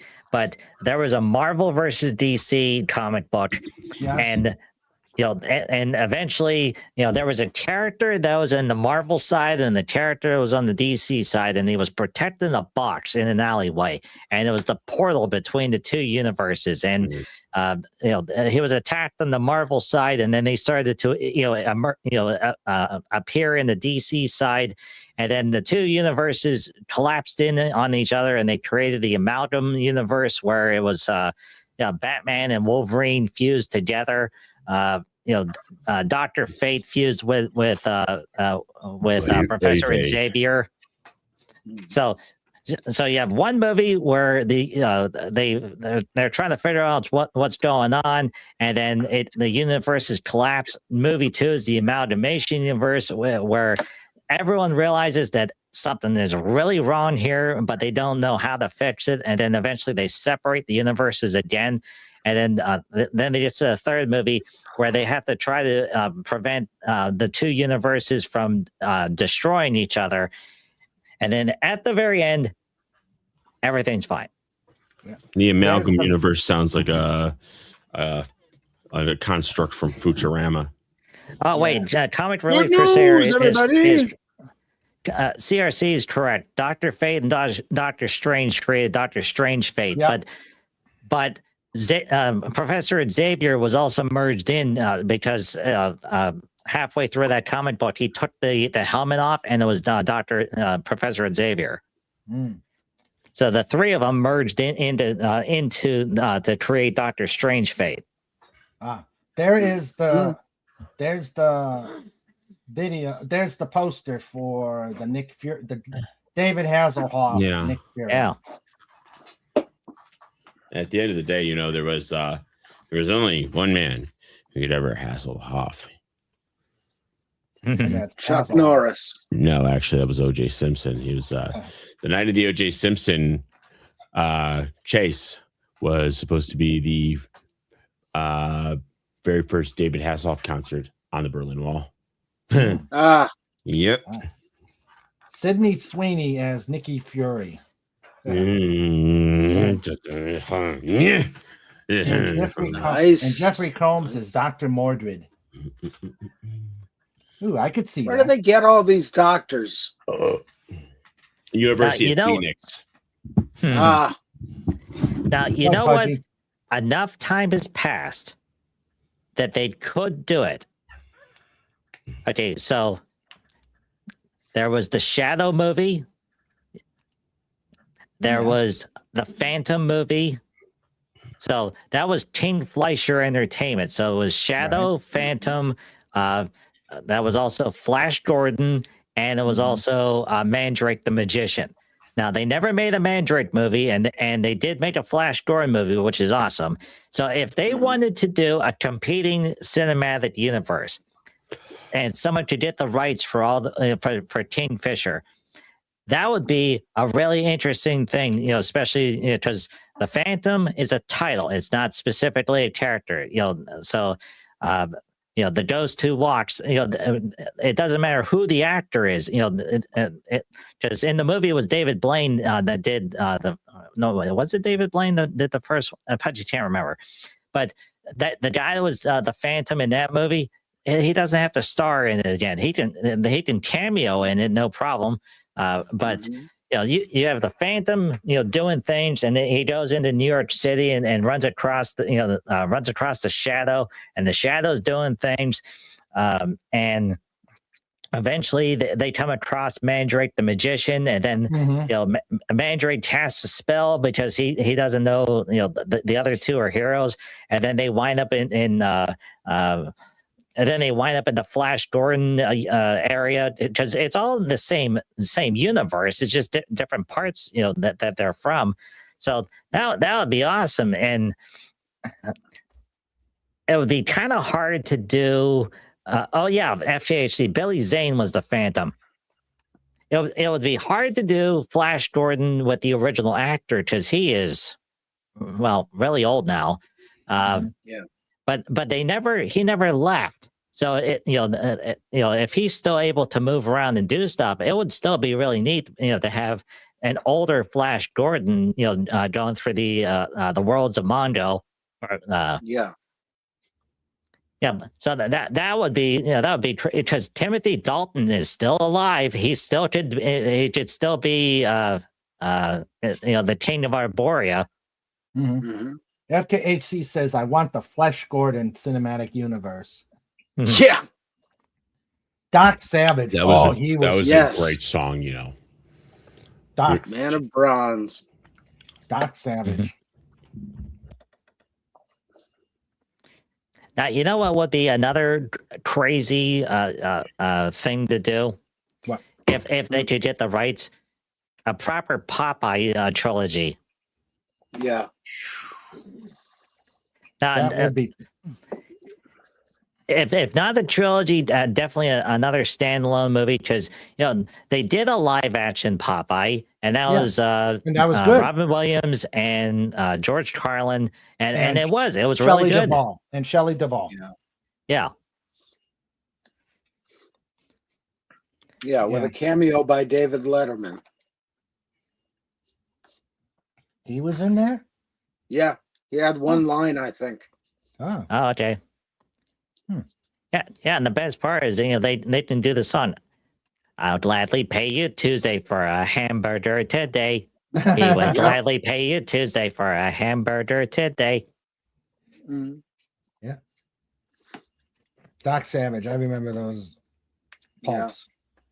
Yeah. There was a good movie of Doc Savage back in the late 70s, I think it was.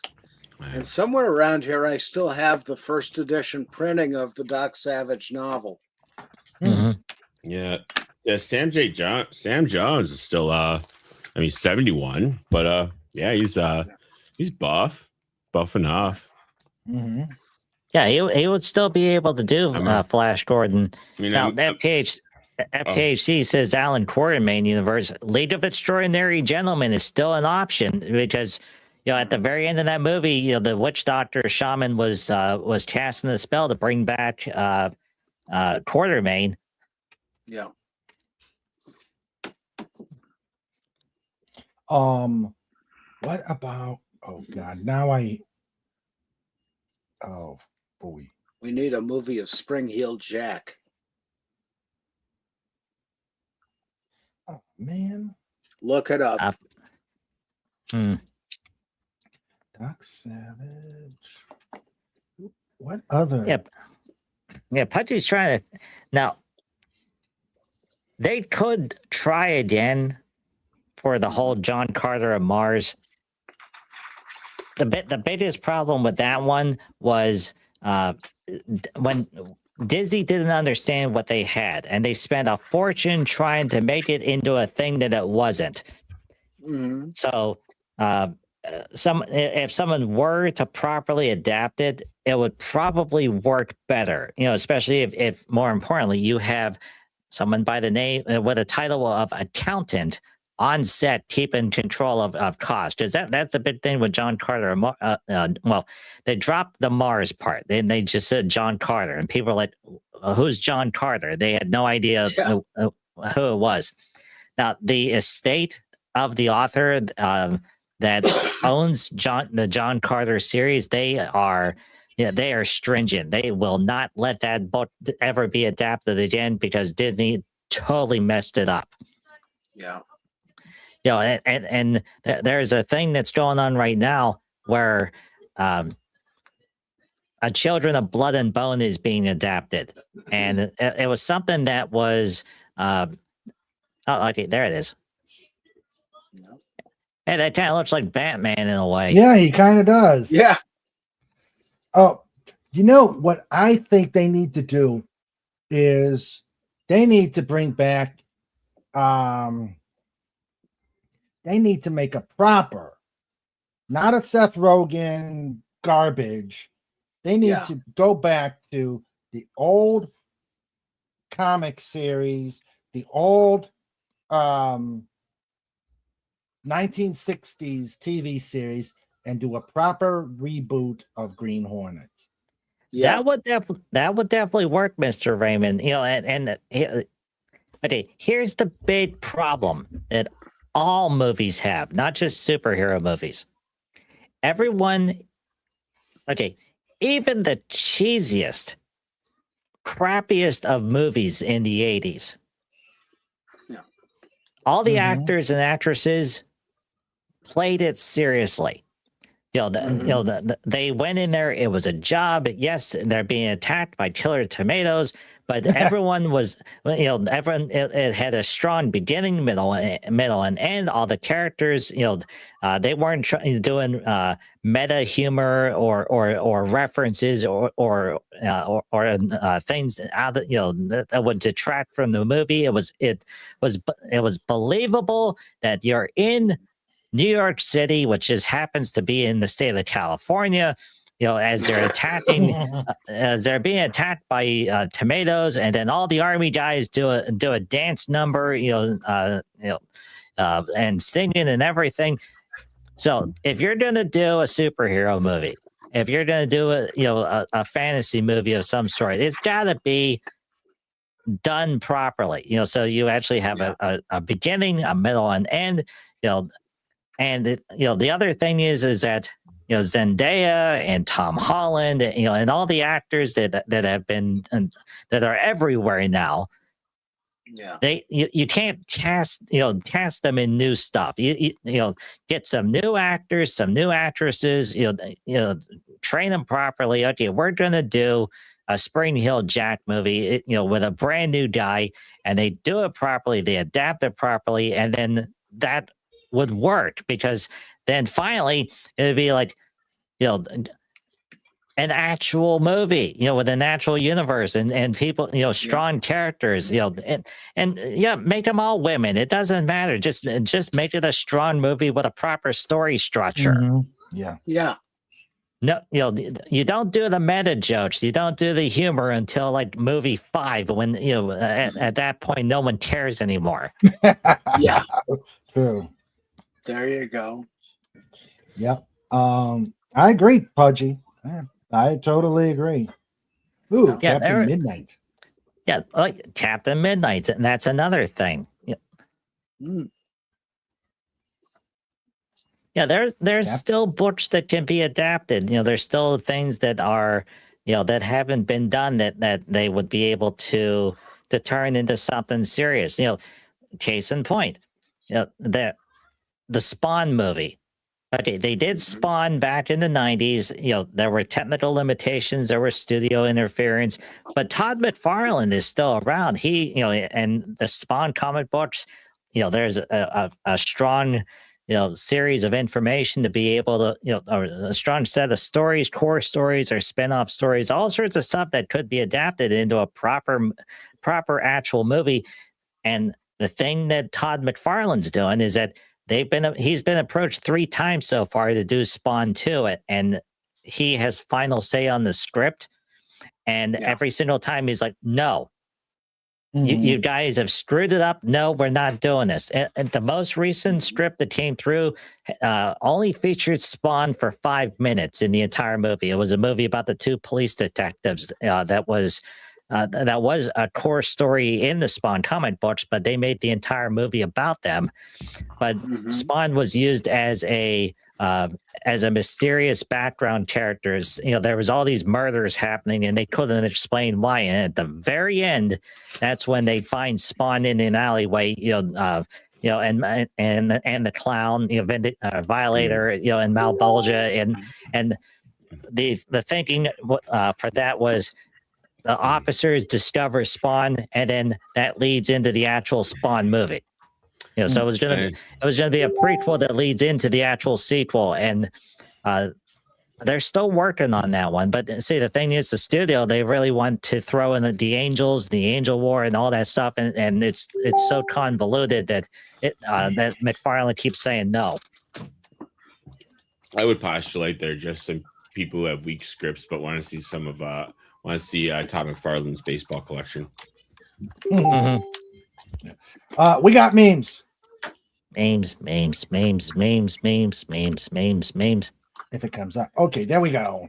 If it comes up, there soon will be memes. FKHC says raid the public domain. Yeah. Absolutely. Do a good Lone Ranger with a real Tonto. Yeah. Yeah, that's very true. That is a thing.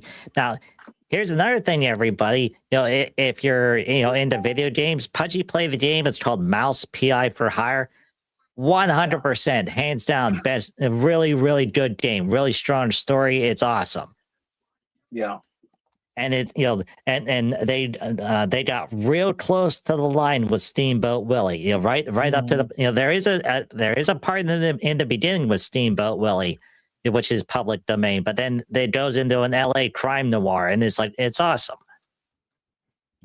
Chuck E. Cheese band rocked by lip sync scandal. Oh, the horror. Yeah. Girl, you know it's good, you know it's good, you know it's true. Yeah. Hee-haw Trek. Live long and pop.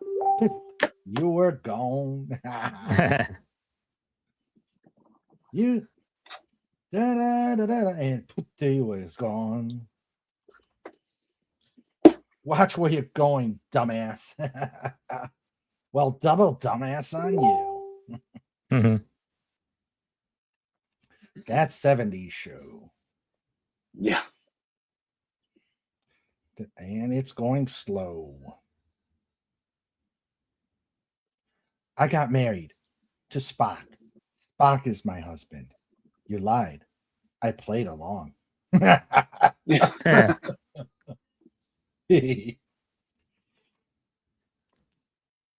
And slow.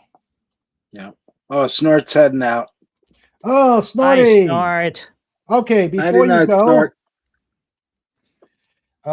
Me has held on as long as me can and needs to go sweepies. So wait. Okay, I got it up.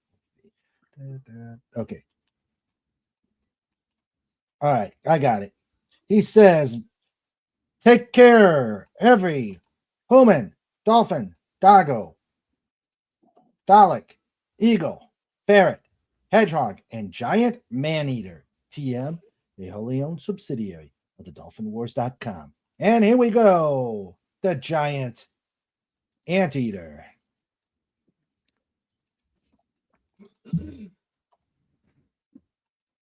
I forgot it's a new area now. There we go. The giant anteater. Uh-huh. Hey. Good night, Snort. Just be careful, Snort. Just be careful that you don't have Adam Ant go after you. You try to go after Adam Ant, it will turn out really, really bad. It looks like a stupider than usual panda got its head cut off, and one of the zookeepers really got panicked and took a head off of one of the stuffed animals in the gift shop and just glued it on there. He says Snuffles. Oh yeah. Let's see. Let's go to memes. My memes. Okay. Hey, Mr. Raymond. Yeah. Pudgy needs to scamper off as well. Okay. So thank you very, very much for the invitation. Pudgy had a wonderful time. Yes, definitely. What's coming up, Pudgy? Next Pudgy shows tomorrow at 12 p.m. Eastern Standard Time over on Twitch. Pudgy's going to be playing Pratfall with a whole bunch of nice people. It's a game where you have to mine down to save a lost puppy dog. Oh, okay. Yeah, and there's giant worms just like in Dune that appear for some reason. Yeah, it's a trap. Oh, and thank you for the shout out, Mr. Raymond. Yeah. And I think if I remember right, I'm going to be interviewed by you. Yes, Pudgy got all the got your recording, got your pictures. So the next part is the compilation process, and as soon as that's ready, Pudgy will send you an email with a link so you can check it out. Okay, sounds good, Pudgy. Okay, have a great time. See you next week. See you, Pudge. Bye, brother. Yep, see you. All right, bye, Max Redstone. Bye, Mr. Fez. Bye, Mr. Raymond. Bye, Sandra. Bye, everybody. See you next week, Pudgy. Bye-bye. All right. Now let's go back to the memes. Oh, let's see. This is a good one. Welcome back, Cotosaurus. Oh God. Oh dear. In honor of Bastille Day, I offer this traditional French toast: eggs, milk, cinnamon, vanilla extract, brioche. Oh No. No. No. No. I'll Oh. have waffles. Weekly World News. The world's only reliable news. Vampire disgusted. Too many people taste like energy drinks. Oh. Mhm. Oh dear, oh me. The Yep. Masked Singer. Yeah. Yeah. Let's see. Wesley Snipes, Blade Runner. Man has made his match. Now it's his problem. Let's see. Chuck Norris. Chuck Norris wanted a smoke break on the flight, so he stepped outside. Yep. Outstanding. Oh, that's torture. Oh, Yes. Oh, listening Mommy, to make Yoko it Ono. stop. Listening to Yoko Oh Ono. my fucking oh shit. Jim, I need to operate immediately. I love that game. I love that game. Yeah. So simple and straightforward. Oh, no. Churchill. One man, one voice, one destiny. Directed by Christopher Nolan. No. Ugh. Yeah. You know, they're crazy enough, they'll try that. They do that, and I want to see the Rosa Parks movie starring Brie Larson. Jessica Fitcher. Honor She Wrote. I like that one. Yeah. Jessica Fletcher. Honor She Wrote.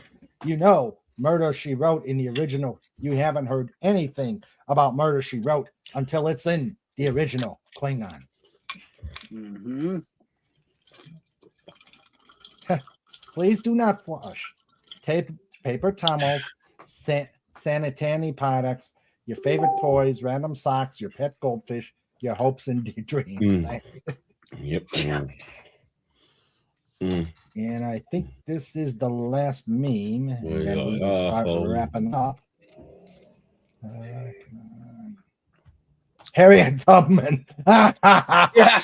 Harriet Tubman, The Underground Railroad. Starring There you Sydney go. Sweeney as Harriet Tubman. Yeah. Yes, turnabout's fair play. Yeah, they Love can't do worse. I guess they could do it, but really, one of the lowest ones was the Doctor Who Rosa Parks episode. Yeah. Yeah, because here's the thing. Rosa Parks was part of a civil rights advocacy and activism group, and she was trying to get arrested. The idea, I mean, not to say that history's false or anything, but so you try to get arrested so that you have a case, you could try it and appeal it, and use that case law to change the law. Yeah. So it's like, oh no, Rosa, you got to get on the bus. You got to get on the bus. I know I got to get on the bus. It's my damn job. Anyway. Yeah. All right. I think It's time. I believe it is time for show notes. Right. It's time for show notes. It's time for show notes. Yeah, with Mr. Raven and Sandra too. It's time for show notes. We're bringing it on. It's time for show notes. You've all been warned. It's time for show notes. All right, here we are. Show notes. First off, I would like to thank everybody who was in the chat on Thursday to talk about the situation with the Grass is Greener farm. And please continue to make your words heard about your words heard about the fact that these so-called data centers are ruining people's lives and farms and all the other stuff. So Raymond, is there any way you can, like, in 20 seconds you can give me a TLDR? A what? A who? Basically a brief synopsis that's not going to run the clock too long. On show notes or no. I mean, on what I can on what's happening with the farm, because I missed it. Oh, okay. 20 seconds. What it is Catherine Kemmerling. She has been on the pod. Yeah. She's been on the channel. I know the basic issue, but it's what they. Oh, sorry, go ahead. Yeah. Oh, since I think that's still they're trying to get into the comment. Okay. Or the comment area. Okay, so they haven't like definitively done like no. Okay, gotcha. No, they have not. Right, thank you. And again, she's working with working with her attorneys, but it's gotcha. big government and stuff like that. So please, okay. Thank you again for showing the support, and just remember, this could happen. This isn't just the fact is that West Virginia is the extension cord for Virginia at these data centers, but this could happen to you. So so please show your support. Okay. Oh, go ahead. Oh no, just the one interesting line I heard was that they are giving with the eminent domain they're giving fair value for the land, the fair market value for the land. But they're not giving the fair market value to what the data center is going to make. So be making from the performance of the land for them. So that's all I want to say. Or the fair market value of the labor that her and her husband put into the land. Exactly. So exactly. So that's, and what's going to happen. So yes, this is a cause I've definitely taken up, and anything I could do to help. And since I have a channel, I can do a lot. And on the 22nd, we will have the next set of the next review for Final Crisis: The Legion of Three Worlds. On the 5th, and I still owe you guys a script. On the 5th, we're going to have the next installment of Radio King Dolphin TV, which is the third reading of Dolphin Wars Peacemaker by the Ready for Pod Time players. We need a theme series. So anybody who's got a themed episode, let me know, and we can see if we can do that. On the 22nd, let me double check. Okay, this is okay. We're at 490 right now. 1, 2, 3, 4, 5, 6, 7, 8. Yep, the 22nd of August will be the 500th episode of King Dolphin TV. No, I didn't include the special one on Thursday. That doesn't count. So the 22nd will be our 500th episode. Go big or go home. We will do a big party on it. Yes. And October will be, with Braunschweiger. Yeah, with Braunschweiger. And cheesecake. Yep. In October will be I think the 5th year, our 5th anniversary. I got to double check. But yeah, that's coming up. Sandra's and my anniversary will be on the 21st. Yeah. And let's see that. Let me double check, make sure that I think that is it for show notes. Yeah. So at the end of August, Raymond's gonna take a nice long nap. Yeah. And we're still working on a PodCon. We are Working on a PodCon. Cool. This is what. Oh, that's a good one. FKH. Yes. Everyone needs to do a super chat for the 500th episode and have it say boom. Oh dear. Oh.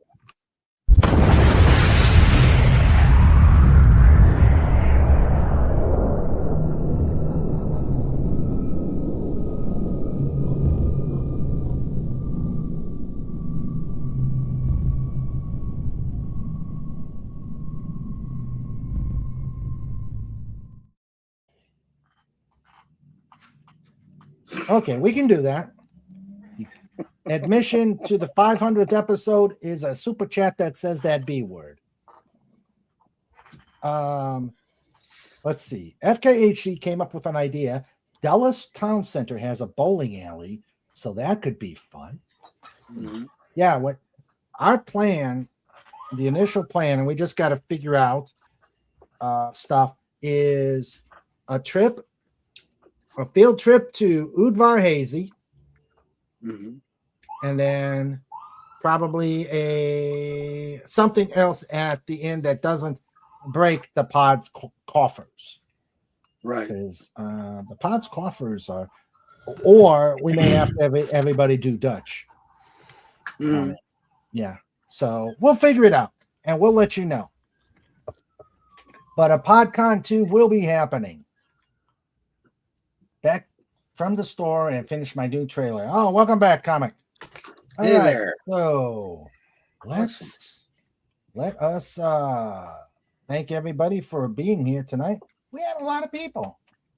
Yeah. We had a lot of people. We had Pudgy. Yeah. Ooh, the bowling alley has mini golf too. Ooh, that's an idea. Yeah.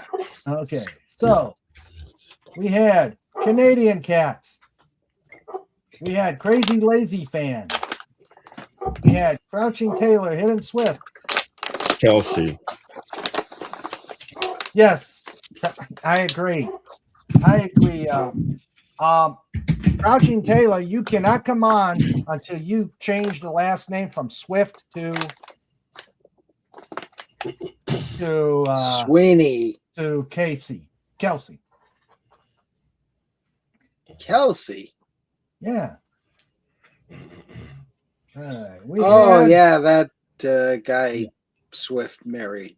Yeah, we've got Sylvia, your lovely artist. We had the Detective Roger. Yep. We had the Dial Official. We had the Shadow Milk Cookie. The Great Wallace Lang. Yep. And then the Lifeguard Corps. We had Sandra, the producer, and please put SFs and TFs out there. SF, TF. To keep sending healing thoughts. We had Wendy Webb, Trauma Warrior, who's still probably soaking wet from sitting in the pool, fully clothed. With lots and lots of hot dogs. Yep. We had Agent Pepsi One. Sitting in the pool, fully closed with hot dogs. Yeah. Okay, I want an explanation. It's a concept. Now. Okay. They had a grill going on. Mm-hmm. Yeah. Long story. Barbecue time in Texas. Yeah. In a hot area with Agent Pepsi One was here and they were doing a barbecue. Have fun, Agent Pepsi One. Enjoy your barbecue. You're soaking the pool and just have fun. And also your encased meats. Yes. Yes. As you know, we had Pudgy. Yay. Mm-hmm. Yay, Pudgy. FKHC 2005 is here. Yep. Legatus Legionii, the magnificent one. Thank you for being you, Legatus Legionii. And we had the huge Comic Relief Crusader. Make sure you check out Huge Circles tomorrow. Yeah. And I think we've got one more to do. Here is Snorable Pass Cuber. Not Scream. Hashtag Roar. Great show. Great show. Everybody, be safe. Be kind. Love you all. Get that Pay no banner attention off. to that. Hey, Dolphin, get that banner off. You're gonna get the heckler on you. Be safe. Yeah. Be kind. All right. See, I did it. Good. I didn't want to have to hurt you. Because you got that producer's a beast. Jeff, I Jeez. remember his union. I'd be a boss in too. Jeez. Yeah. Oh my god. On. Yeah. Oh, there we go. There we go. The long version. And I meant to show Pudgy something when he was here. Oh, well, next time. All right. We will see you guys next week. Thank you, Max, for being here. And I love your avatar. Welcome. Yeah. Yeah. That is cool. Thank you, Fez, again, for being Always here. a pleasure. Check Fez out on the FET stream in a half hour. Yeah. And to the chat, again, thank you very much. Did I say Sylvia, the lovely artist? Yes, I did. Yes, you But did. yes, thank you, Sylvia, the You lovely said artist. Sylvia the lovely artist 3 times. I got a stenographer right here.